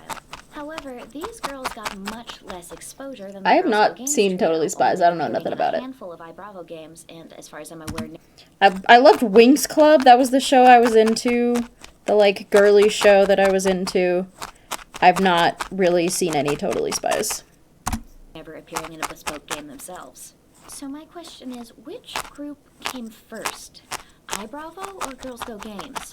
While the Girls Go Games trio is by far the better known of the two, I am not confident that they came first. iBravo existed for several years before Girls Go Games, and therefore had plenty of time to establish these characters before Girls Go Games even existed. By looking at the games available from iBravo's Wayback Machine archive, I can figure out which one came first. Most of iBravo is locked behind a login, which is unfortunately beyond the Wayback Machine's ability to access. However, there are a few things that I can see, one of them being a new games section after 2004. Let's see when these games stopped being updated. So here's 2004, and 2005, 2006. Uh-oh. That's a bit of a smoking gun. It seems like there weren't any new Sue games created after 2004, at least not that I can find evidence of with the captures of iBravo.com. That means without a doubt the iBravo versions of these characters came first, and Girls Go Games just came around and yanked the Flash Girl Game Trio crown away from them. Even though these three came first, the rest of the derivatives that I have to talk about are almost certainly inspired by or copied from the Girls Go Games trio. These three original characters were used very rarely. They appear in only a small minority of the Sue games, and as far as I'm aware, none of the other iBravo titles on Flashpoint. If these characters were ever regularly used outside of that context, I can't find any evidence of it. I am very confident that this design similarity is not a coincidence. While Gwen, Grace, and Gabriella are pretty heavily adapted, the girls' color palettes, particularly Grace's pink afro, have too much in common to have not been intentional, especially considering the early days of Girls Go Games relied heavily on iBravo for content. Now, who else was out there? Let's take I a don't look know. at the other girly Flash It's game been a websites meme from at around some this time. points. How about Girl Games 123? Oh. If the Girls Go Games girls are a loose adaptation of the iBravo girls, then this trio is just a straight-up ripoff, even taking some very specific character details like Grace's gold hoops. From these character designs to the pink of the website, I think it's pretty clear that Girl Games 123 wanted you to think that they were Girls Go Games. Their Wayback Machine captures began 1 year after Girls Go Games, which doesn't exactly prove anything, but, well, it's clear that this site is derivative from GGG in every way. Next stop, Game Girly. This one's less of a dead ringer, but look what happens when I go back to 2009. A very obvious copy of Girls Go Games design from around the same time. These three mascots look the least intentional of all the ones we've seen so far. It sort of seems like they took three random dress-up game characters and not even in similar styles. But I guess the designers were like, well, Girls Go Games has three girls, so we need three girls. Girls Play tended to shuffle through a lot of mascots over the years, but I found at least one instance of Grace, Gwen, and Gabriella alikes. Specifically, this version seems to be based after the Shopaholic versions of the characters, including the red-headed Shopaholic girl. These girls would stick around for a few years before getting replaced with this trio in 2022. I suspect that there used to be other instances of copycat trios, but I also imagine that a decent proportion of these websites went defunct after Flash EOL, and therefore they're just much harder to find now. And now the final question about these three that I'd like to speculate about. Where could they go from here? I am a Zillennial who is perpetually researching Zillennial media, and I'm not going to pretend that I'm particularly in tune with what today's kids are interested in. So this is less of a, they must do this for the good of Girls Go Games sort of thing, and more just something that I think would be very cool. I think that these three would be great in a murder mystery. Here's the vision. Similar to Avi, you'd have a player character as your avatar, and obviously you'd get to customize and dress them up at the beginning. Obviously. The setting, somewhere glam. I'm thinking a fashion show. Gabriella's on makeup, Gwen's on hair, Grace is a model, and you are a detective who has shown up because the designer has been mysteriously murdered. But like in a very minimally graphic way, like he's just like slumped over from poison. This is a family murder. In this is a universe, they aren't family friends murder. yet and may even be cold and distrusting towards each other at first because of the circumstances. During the investigation, you meet each one, and with your help, they both build their friendship and solve the murder. For the evidence-gathering sections, there could be like an I Spy or Spot the Difference game, but everything else would essentially be a visual novel. Maybe there could be 3 possible endings for maximum replay value. To avoid writing the script 3 whole times, you could just change the twist reveal and any hints to it that appeared before. This would be considered a new generation, and so any art style could be used, and the girls' features don't have to perfectly resemble their original designs. They just need to be identifiable as each other. If murder is too intense, just like make it a heist mystery, I don't know. The problem is that this kind of game would take a lot of skill and effort, and would also be very difficult to translate into all the languages that Spill games usually support. This kind of game isn't really possible to make with little or no words. I don't think that this will ever happen, but I would love it. That's all I have for today. If you enjoyed this video, please consider supporting me on Patreon. I had a video where I played all the Girls Go Games daily quizzes, but then it exploded. It exploded into 1,000 tiny pieces. Once I summon the will to record it again, it'll be available to be viewed for $5 per month. That will also grant you access to my backlog of exclusive videos. Come say hi on Discord. There are some channels for everybody and some exclusive channels for $2.50 per month. Thank you so much to Khan, Fishcatch, Julia, Ms. Goat, Riley Meyer, and Tara Tara. And a heartfelt thank you to Cool Shirts because these are honestly some of the best clothes that I own now. Okay. Bye. Yay! Watch this one too. Oh, so sexy. Has this ever happened to you? You're innocently playing Flash games, having a great time, when this odd thumbnail pops up. Is it technically inappropriate? No, but it gives you this feeling like you ought to not be caught playing it. You check over your shoulder, no one's there, and you begin the game. You check over your shoulder again, and you lose because you have to keep your eyes focused on this type of game. You play again. Somebody comes into the room, you close the tab. You wait for them to leave, and you begin again. And therefore, you enter a situation where you are simultaneously playing the game on your computer and in real life. Our topic today, kissing and flirting games. Now, These are what is so it weird. about these games that makes people react like this? I suspect that the combination of romance feeling slightly taboo when you're a child, and the fact that this is framed as doing something that you're not supposed to, contributes to this odd reaction. Other games with romantic theming didn't tend to feel so forbidden. However, this taboo aspect created a lightning rod of popularity for these Flash game websites. There's few things more enticing to a child than doing something that you're not supposed to and being protected from any real-life consequences. Well, unless your parents didn't approve of you playing these games, and I know that plenty didn't. Some were perturbed by the kissing aspect and others by the troublemaking aspect, so not everyone's paranoia about getting caught playing these games was completely unjustified. Something unusual about Flash games in comparison to other gaming mediums is that there's very little metatextual information. For most other types of games, there's some kind of discussion about the precise definitions of individual genres and what exactly it means for a game to be categorized into one. But the discussion of games as a concept, which is usually present for console games, PC games, and even usually mobile games, is largely absent for Flash games. I find this a real shame because I have no doubt that there are some well-established game genres that exist mostly in the form of these browser games. This includes today's topic, the kissing and flirting game genres. Kissing games derive from the more broad slacking category, which basically describes a reaction time game where you do something that you're not supposed to. Unlike other slacking games where the objective is to grab a bite to eat, or goof off, or engage in complex rituals of self-sabotage, kissing games revolve around getting a little smooch from your loved one while trying not to get caught. The kissing genre sets itself apart from the slacking genre because of the sheer amount and specificity of these types of games, becoming, in my estimation, easily the largest subtype of the slacking genre.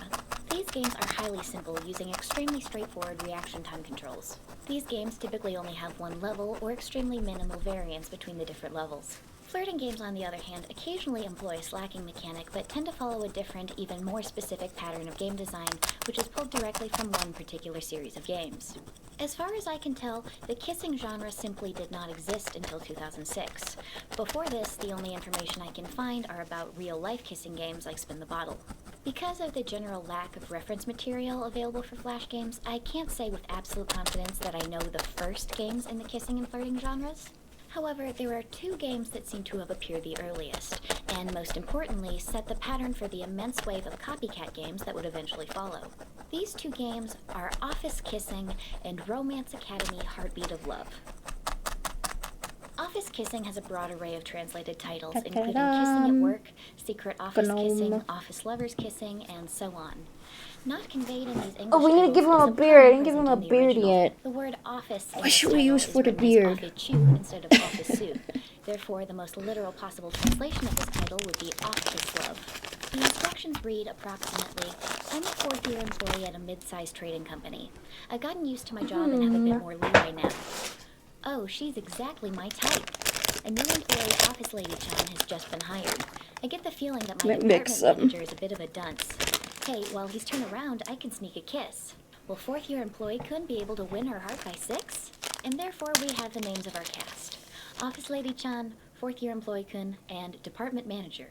The credits in this portion are for some reason inconsistent depending on where the source file is being hosted, but by decompiling the file, I was able to view a more comprehensive credit in this screen, which credits the scripting and visuals to Team Tamasaki. Unfortunately, I was not able to find any further information about this team or their projects. The gameplay itself is extremely simple. There's only one level and only one control. Simply click to kiss your coworker while your boss is looking away. Oh, he's kind of quick.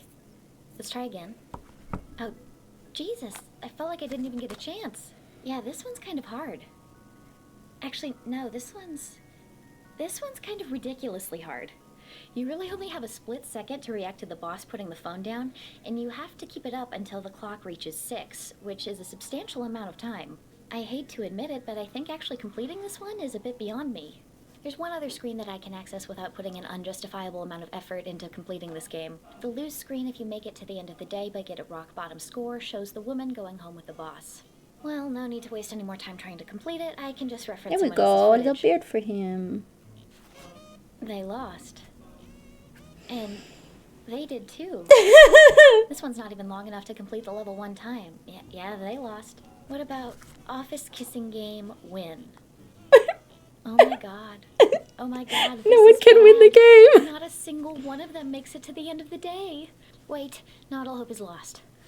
Office chu rabu. They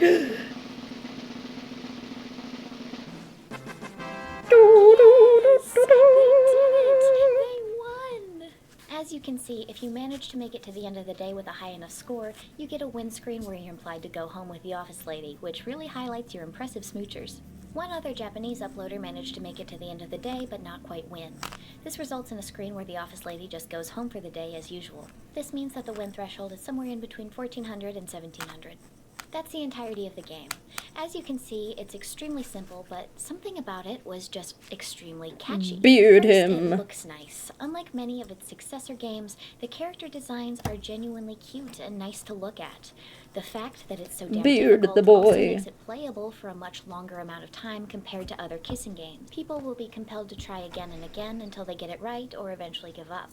Perhaps it's not a remarkable game on its own, but the fact that it went on to cause this massive wave of copycat games turned it into an icon of the Flash gaming era. Now, if office kissing was the spark that kicked off the kissing games trend, where did all these games where you walk around and brainwash people come from? Well, let's talk about Romance Academy Heartbeat of Love. Often westernized as school Trim flirting his game, beard, this game trim focuses his on a beard. protagonist who walks around the school and makes hapless boys fall in love using her mind-controlling eye beam. This game has an English localization, which goes to show how popular it became. I believe the English version is only available as an HTML5 adaptation. Our protagonist has no name, no stated purpose, and not much information in general. All you know is that her objective is mass romantic conquest. These games were developed by Shockwave Japan, a Flash game developer and aggregator that became defunct in early 2009. The only game out of the 3 to have credits is the Thin the Beach beard game. down just It's a bit. likely but not confirmed that these are the same developers that worked on all of the games. The names listed there will be on screen. You move around the floors by clicking on the right or left side of your character, going faster if you click further away. When you spot a boy, you hold down the mouse to subjugate him. Subjugate There's a girl him. visible on your screen. She'll contest you for his affections, and you'll have to rapidly click the mouse to win. Teachers may appear on various floors, which you'll need to avoid if you don't want to lose hearts. Teachers will not be affected by seeing you flirt. This game will spawn several special popular boys, which are more challenging to win over because they're swarmed by rival girls. They're easier to take down if you have the beauty time bonus active, which begins when the heart meter at the top of the screen becomes full. With this power-up, you gather hearts much more quickly and also move much faster. This game has a much more accessible difficulty level than the first one we looked at. I tried one round where I just sat there and ran out the clock, and I got the same win screen as if I'd played the game normally but hadn't romanced any of the popular boys. If you get one of the popular boys, you get a win screen where he pulls you around in a chariot. Alternately, you're seen being pushed on a cart. If you get 2 of the popular boys, your win screen shows you being carried in a palanquin. One ending that I wasn't able to get myself is this one where you're being pulled in a butterfly-shaped light-up carriage. While this game is easy to play and complete, it's definitely a challenge to achieve total victory. It seems in order to get this ending, you need to backtrack a bit and go down the first floor from the left side of the second. If you do this, you'll see a special blonde rival character who appears to have the same power level as a group of regular girls. The Romance Academy series has 2 other entries. The first one I'm going to translate Here we as go. festival flirting game because the standard translation uses a word that is offensive in this context. This one is set at a summer festival.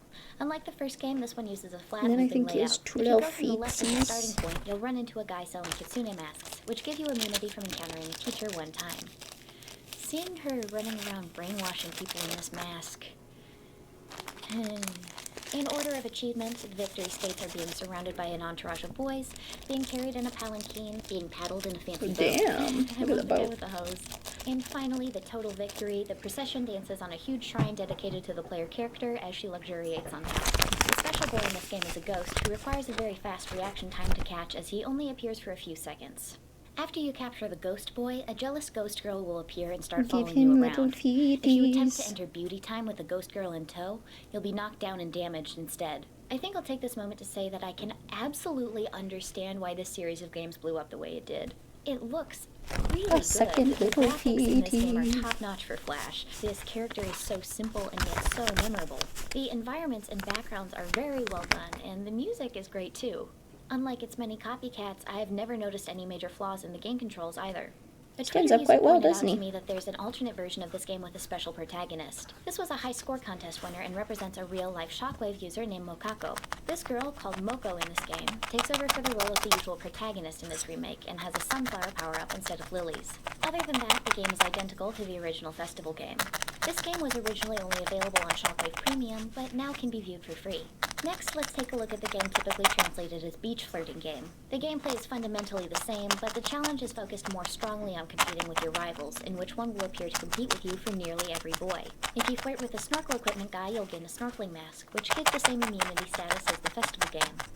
Unlike the first game in these windscreens, the protagonist is only surrounded by the popular boys, although she has her standard posse if she doesn't manage to captivate any of the popular ones during that round. This game has a flat level layout again, only allowing the character to move from side to side, moving through 3 looping rooms: an ocean, a nature trail, and a boardwalk. The character you need along with the popular boys for total victory is this lifeguard. In order to encounter him, you'll need to intentionally be knocked over, either by a teacher or by losing a showdown with a rival girl. Once he shows up to help you, you can hit him with your beams. If you manage to With fill your his heart in beams. time, he'll decide that he didn't actually have anything more important to do and join your herd of mindless followers. In the end screen, you can be seen walking down the beach with an entourage of normal boys, inner tubing one-on-one with one of the senpais, going parasailing with 2 of them, and one random guy who gets to drive the boat, or the total victory, which is being pampered by all of the popular boys and the lifeguard on a cruise ship. So, this So game funny. doesn't exactly have lore, per se. Like the Devilish Hairdresser games, the only information about these characters exists within their Flash games, in which here there are only 3 fundamentally identical games and a dubiously canon spin-off. However, I just can't help myself from feeling a little unsettled when I look at this protagonist. Like, she seems kind of evil, right? The way she looks past everyone and everyone looks past her. The issues of questionable consent with this whole laser beam brainwashing mechanic.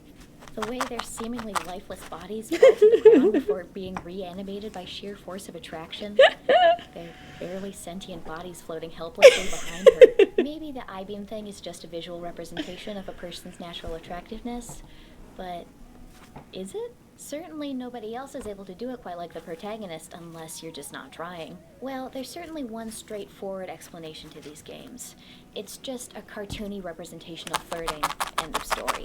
That's probably the real answer, but I'm literally already done explaining that. So I have 2 separate but related alternative explanations for these games. First, I think maybe this girl is a demon.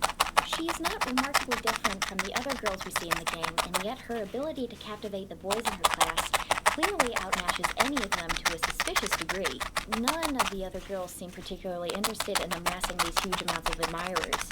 They'll compete with you if they catch you flirting with someone nearby, but otherwise they appear to just be minding their own business. They'll also disappear and move on with their singular conquest after they've won the encounter. The protagonist is out for psychological dominance in a way that nobody else is, even the popular girls.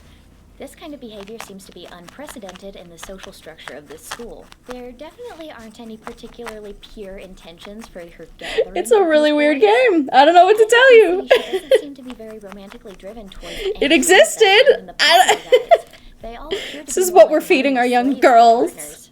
Her main goal here appears to be power and privilege. She desires not only power over the men, but also to outmatch any other girl in the school. The windscreens show her admirers obsessing over her in more and more cartoonishly over-the-top ways, down to putting on a literal fireworks show just for you. She's also shown to directly gain power from her romantic conquests, as demonstrated by the heart meter.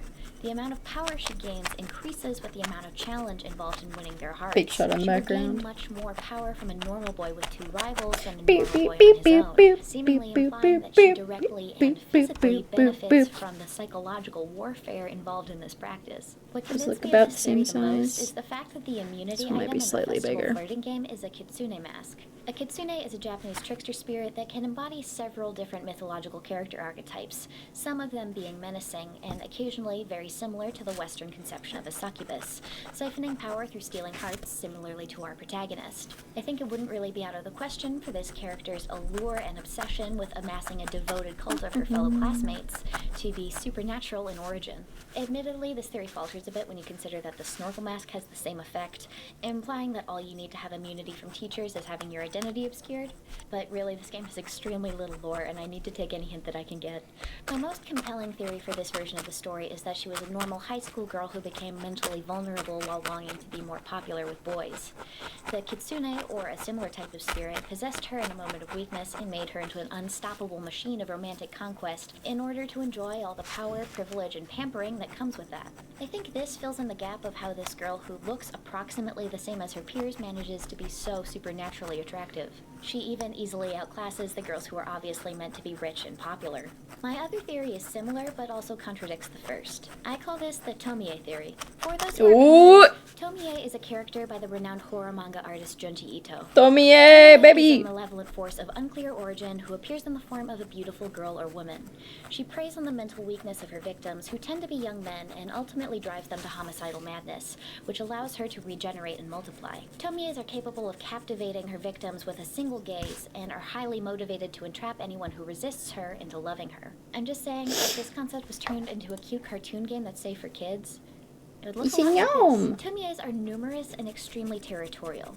Each Tomie It's a will be gnome. instinctually driven to destroy any Tomie that exists in a citywide radius. So the Tomie theory is fundamentally similar to the demon theory, but posits that the girls in these three games are not the same girl, but three identical but separate instances of this malevolent force, each one hypothetically motivated to No. destroy each other if they ever happen to meet. You need to make This his theory butt does not bigger share a so he can universe with stand the up concept straight. offshoot of the festival game. The whole regeneration thing doesn't really apply here, so that aspect is take it or leave it. These girls could spawn from any mysterious source. These supernatural theories are just for fun. Explanation 1 is almost certainly the one intended by the developers, but man, I just needed something to explain the feeling of deep unease I get when I look at this girl. Now that we've covered what, in my opinion, are the pattern setters for the kissing and flirting game genres, let's discuss what they've become in the modern day. So, before I started doing research on this video, I had assumed, like Flash in general, these games were a dead trend. The reality could not be further from the truth. Maybe they're on their way out, sure, but barely.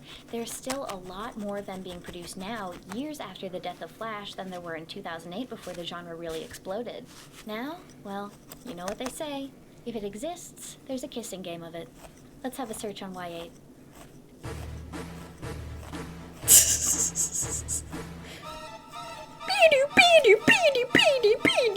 There are a couple of them. Now, my initial conception for this video involved me playing every kissing game that I could find, but no. No. No. So why don't I try to find the standouts? To find some of the more historically significant copycats, I took a look at the Internet Archive version of Girls Go Games from 2011. Both the kissing and flirting games appear under the category High Score Games. These also appear in a category called Love Games, which also contains dating, romance, marriage, and Valentine's Day themed games, as well as some that seem like total non sequiturs. I remember in my research for the Devilish Hairdresser video, somebody claimed in some TikTok comments that there was a kissing game for these two, and I'm sorry, but that is just a bonkers claim. Even today, you are going to be extremely hard-pressed to find a kissing game that isn't overtly heterosexual. However, Give him a it should exist, and so dumpy. please enjoy these fake screenshots I made. Anyways, let's check out some real ones.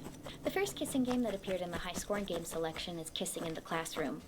This game seems to have a couple more controls than Office Kissing, but is, in my estimation, pretty much unplayable. Yeah, he sits up I nice. do not know what's going on.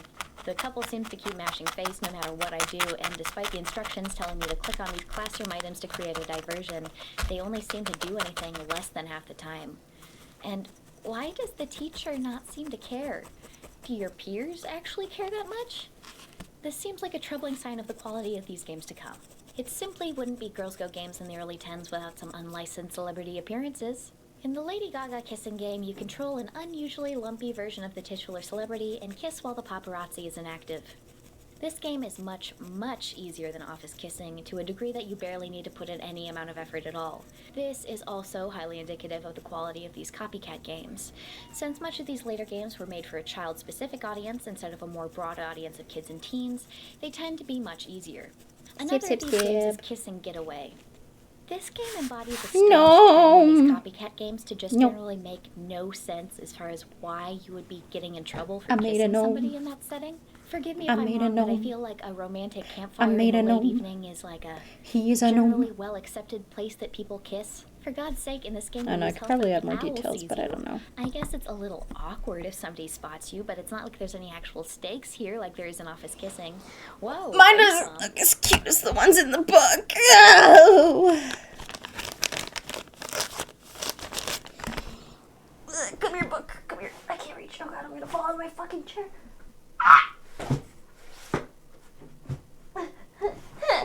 I got it. Where's the gnome? Where's the gnomes? What page was the fucking gnomes on? I don't know.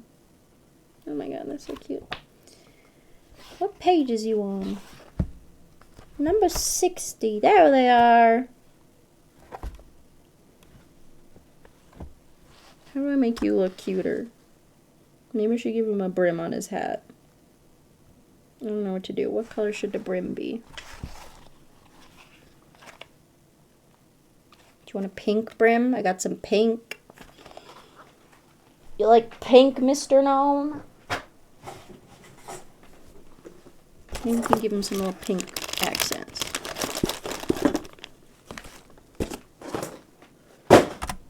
The other levels play out in other vacation destinations. We're back to some actual risk again with horse-stable kissing, where unfortunately you have to keep your eyes locked on this utterly repulsive boss character to sneak a kiss while you're working in the stables. Please just tell me why on earth this horse is getting so excited. Humans aren't the only ones who get their own kissing games. No, sir, as proven with the game Cute Monkey Kissing. Here we go. That looks nicer, I guess. Heterosexual monkeys as you visibly heterosexual monkeys. Lemur thing who will take a photo of you, I guess, if you don't release the mouse in time. Everything happening to my eyes in this moment is heinous. Quick pause. Have you noticed that ever since we've departed the first games that set the trend, things have gotten truly and irrevocably fugly? This may just be nostalgic bias, but I swear that after like 2010, these companies just started putting less and less effort into making their Flash games look nice. I just feel like something this hideous would not have appeared on Girls Go games a few years prior, or at least not as many hideous ones as there became in later years. Flash games had a problem with shovelware from their inception, and these games are shining examples of that issue. There are also several hybrid genre games like this game Flirty Waitress. While the game is mostly a restaurant management sim, there's also a slacking mechanic where you have to flirt with the male customers while their dates are inattentive. Now, let's take a look at some of the offerings available on the Y8 browser. Aerial kissing. We've got some not quite above board usage of the iconic Disney characters, and Sebastian just being horrified as all get out by seeing these two smooch. Did he not have an entire song where this specific situation was his stated goal? Well, you can't get caught by Flounder or Sebastian in this game. Have you ever thought about how suspicious this situation must look from the perspective of the person you're trying to avoid? Like, in such all a of these weird games, genre of not games. kissing, you're just kind of And there's a million of them. There's a million. It's crazy. awkwardly standing right next to each other, doing nothing. And every time that they return, the couple is still just standing right there, doing the same thing. Horse kissing. Lovers always have interferences and problems, even if they are horses. Master doesn't like his Even if they are horses to horses. love, and his wife is standing with him. It is so worst that the parrot he grows is also spying there for him. I hate this. First of all, if you don't want your horses to get into shenanigans, you don't keep your stallions and mares where they can access each other. This farmer is a dumbass. And second, why is this happening? Schoolgirl's first kiss. This game definitely does not use characters from Miraculous Ladybug. Control definitely not Marinette, and definitely not Adrian, as they avoid detection by their surrounding friends. This game is way too easy to be engaging, but hey, at least the art assets look nice. Kitty kissing? There's nothing, like, vile here, but man, it just feels wrong. Both then and now, it feels really uncomfortable when the characters in these games appear too young or too old. Like, when they're too young, it just feels disgusting. babies too. Babies! And they're too old looking in their design when they look too much like real life human adults. It also just gets weird. It feels suspicious in intention. Friday Night Funkin' kissing. No! Why won't you let me say that? Very sorry to report that you can no longer get freaky on a Friday night. Oh, this one looks familiar, and it only needs a little while to stop being broken. As you can see, we've got a one-to-one bootleg of Office Kissing. This game isn't nearly as well built or nice to look at as the original, however, there are several different options for ladies to kiss. Inexplicably, the final girl you can unlock is Medusa. There are a number stabbed of myself, other but direct not that Office hard. Kissing ripoffs here, I'm which fine. are consistently as low quality as they are uncreative. Justin Bieber Kissing Game. Justin Bieber Kissing Game. Justin Bieber Kissing Game.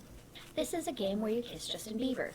As for the literal only non-hetero kissing game that I've ever seen, we've got Naruto and Sasuke kissing. This has a very DIY flash look to it and is extremely simple even for a kissing game. You have to click 100 times before the timer runs out to kiss Naruto and win the game. It's so Not funny. exactly a traditional kissing game, but hey, gay rights. Gay rights! Nurse kissing. The art style in this game makes me kind of uncomfortable. The girls are clearly drawn to be very alluring, but the skill to really accomplish that gracefully is just not there. This style also strikes me as overly adult for a kid's flash game catalog. Boy, he's sure going ham about feeling her upper arm. Following a similar trend is bedroom kissing, which isn't actually a reaction time game, but a simple point-and-click puzzle. Please help to solve them and let the lovers kissing all the time. This imagery just makes me feel really icked out. It feels over the line for a kid's game to prominently feature two characters in this situation. This has gross clickbait written all over it.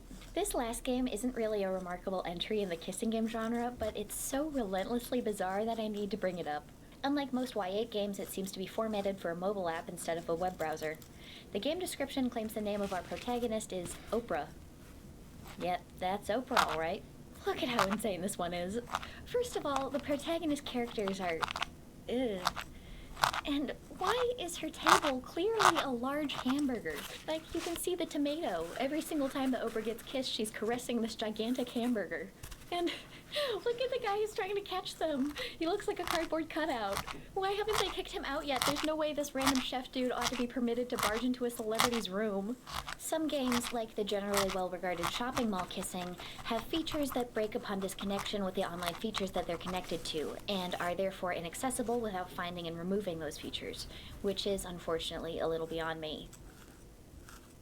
Let's return to Girls Go Games to peruse their selection of Romance Academy copycats. The first I found was Queen of Flirting, which is a direct copy of the first school flirting game. Yikes, this is a miserably bad ripoff. The controls are horrible, the visuals are low effort, and man, with these minimum effort flash games, I feel like a negative amount of effort is put into the sound design. Like, they're hoisting the effort onto me, the player. It's work to consume these horrible sound effects. The controls are fundamentally similar to Romance Academy, but much more jank. The hitboxes on these dudes are all over the place. Instead of following you around, the guys will just continue about their day while grayed out. Instead of getting blasted off into the void, the rival girls will just stay on screen and continue to be a problem, which is obnoxious. Also, the title screen promised me that there would be I-beams, and I do not see I-beams. Whoa, hold on, weren't we in high school just now? They're clearly serving alcohol here. What is going on? Another Romance Academy copycat is this one, Charming Girls. This one has a few more gameplay elements at least. You get to choose a character and you can accumulate money to buy power-ups. Unfortunately, this doesn't make up for the fact that this game has frustrating controls and is just generally ugly. How about Charming Girls 2? Well, it's practically indistinguishable from the first one. This seems more like an update to the first game than an actual sequel. You know what they say, third time's a charm. How about Charming Girls 3? Oh my Whoa, god, it's okay, 3 p.m. This is a different game. It might still have that slightly janky appearance, but they did go out of their way to make this one a distinct game both from the original Romance Academy and the previous Charming Girls entries. First, look how much the catalog of playable characters has been expanded. I think I'll go for this pink Sailor Moon type. This game also added a bunch more mechanics on top of the flirting game stuff, including game modes and missions. They added enough content to warrant using save slots. Unfortunately, this doesn't get the overall quality of the final product much further than the okay mark. A problem that I've had in every single one of these games is that I keep clicking on the rival girls by accident. This is because for some reason the girls are colored brightly and the boys are slightly grayed out, the opposite of how it is in Romance Academy, which instinctually makes it seem like they're the ones you're supposed to be clicking on. These nerd boys don't even count, which I find Sad.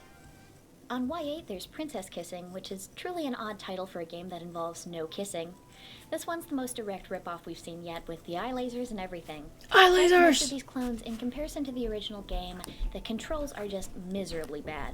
Even Romance Academy had some issues with its camera, but these games turn that problem up to an unbearable level. At first I was wondering why this dog was following me around, but then I realized that's what the dudes are turning into. Forget Romance Academy Demon Theory, this woman is a literal witch. Many of the entries in the flirting game genre fall under the slacking games umbrella, using extremely simple reaction time controls. This includes the game Romantic Party, in which your objective is to steal dates. As you can see, it prominently features the flirting game stable of eye lasers. This game may be simple and derivative, but as far as things go, it's actually fairly solid. There was some effort put into the visuals, the timings feel accurate, and it becomes challenging in the later levels. Y8 has a few more Romance Academy copycats. Unlike the ones from Girls Go Games, these ones feel uniformly like they Sneak. were built directly from the framework of Romance Goodbye. Academy, using notably identical animations, level layouts, and even sometimes not even bothering to swap out the art assets. Even though this is lazy, this does result in games that are largely higher quality than many of the attempts that were built from scratch, considering the high quality of the original Romance Academy game. Okay, I think I've had enough. So, why is it that this genre exploded in size the way it did? I have two main explanations. First, these games are absolutely dirt cheap to produce. They're extremely simple to make, you can just build them off of the template of a pre-existing game, and more often than not, an absolute bare minimum level of effort is put into the visuals. Second, these games came as part of an overall trend of veering content towards things that generate very high click rates. Yes, I have to admit it. Although my memories of this genre are generally positive, this did come as part of the overall corruption of kids' flash gaming that we saw in the years before 2020. But I suspect the reason these games got so popular is because they generated a peculiarly high click rate over games with more indisputably innocent theming. I would say that some of these thumbnails feel over the line.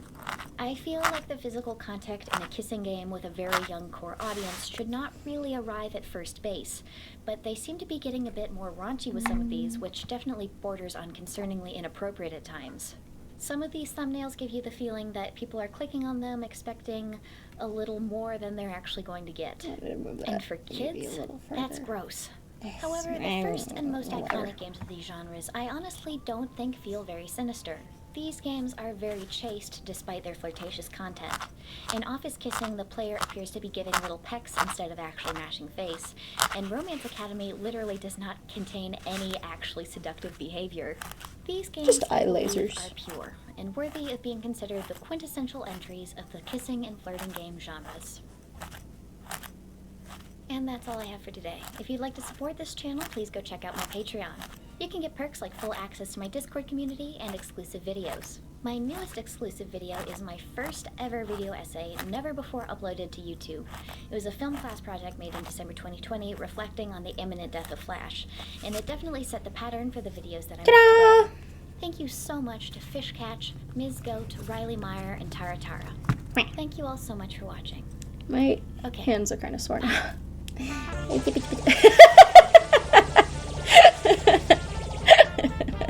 That was a good gag. That was a good gag. I think I'm done with my gnome. What do you think? Is he completely ugly? I feel like he doesn't look as cute as the ones in the book. He kind of looks like he's looking to the side for some reason. Whatever. Well, I think we're done now. I'm gonna call it quits. He's got a little mushroom friend. And then maybe next weekend I can do some more, because as I mentioned, I do have some more stuff coming in the mail. It's just not here yet, because I decided to order more wool so I can make more stuff. And then I had to check when my book is due, because I don't want to get a fine for an overdue library book. I think the beard turned out really cute. I'm glad about that. You were worried! Ah! I'm so offended. Nah, I was worried too. But yeah, thanks so much for joining me. Thanks so much for watching. I appreciate y'all and your presence. You're lovely.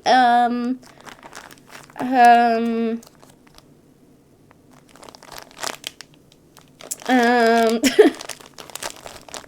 you see the loading signal appearing? I'm gonna be done then.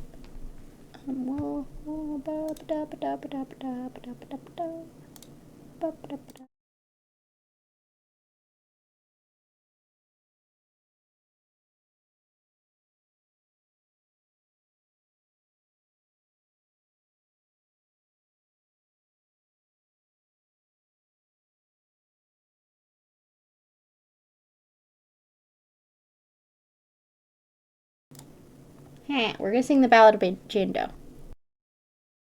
Because I really like this song. I have a song in a minute, and I want to. And there you go. Just an explanation. Some might say we're released, pushing daisies deceased, but we all know the worms must be fed.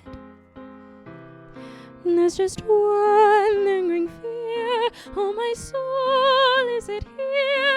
Or is it rotting somewhere with my head? Oh, my soul, oh, my soul, oh, my soul, oh, my soul.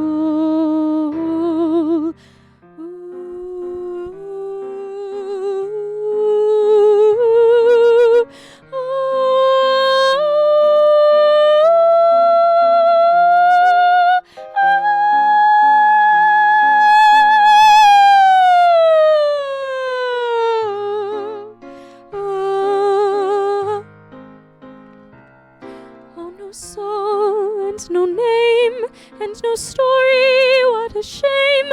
Cruel existence was only a sham. Oh, St. Peter, let me in. You must know where I've been. Won't you tell me at last who I am? Who I am, who I am, who I am, who I am.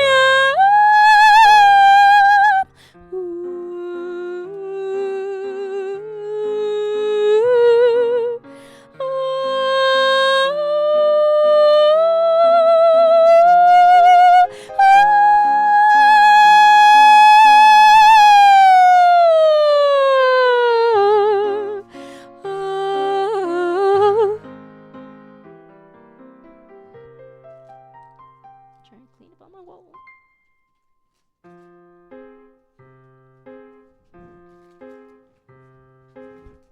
And from the ground beneath my feet I hear the anguish of the street, a carnival complete and like an old forgotten tune, a song that no one knows, forgot how it goes, just John and me forever eternally, Jane Doe. And I'm asking why, Lord, if this is how I die, Lord. Why be left with no family and no friends? I've got no celebration, just this consolation. Time eats all his children in the end.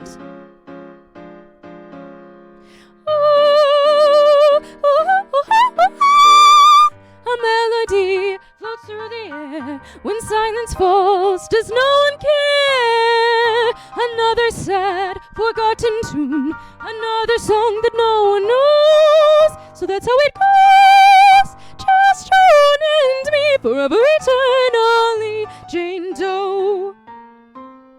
And she's asking why, oh why, oh why, oh why? No one to sing, no one to sigh. Now that all is said and done, isn't there anyone to tell me who I am? I must have gotten off. Ooh, ooh, ooh, ooh.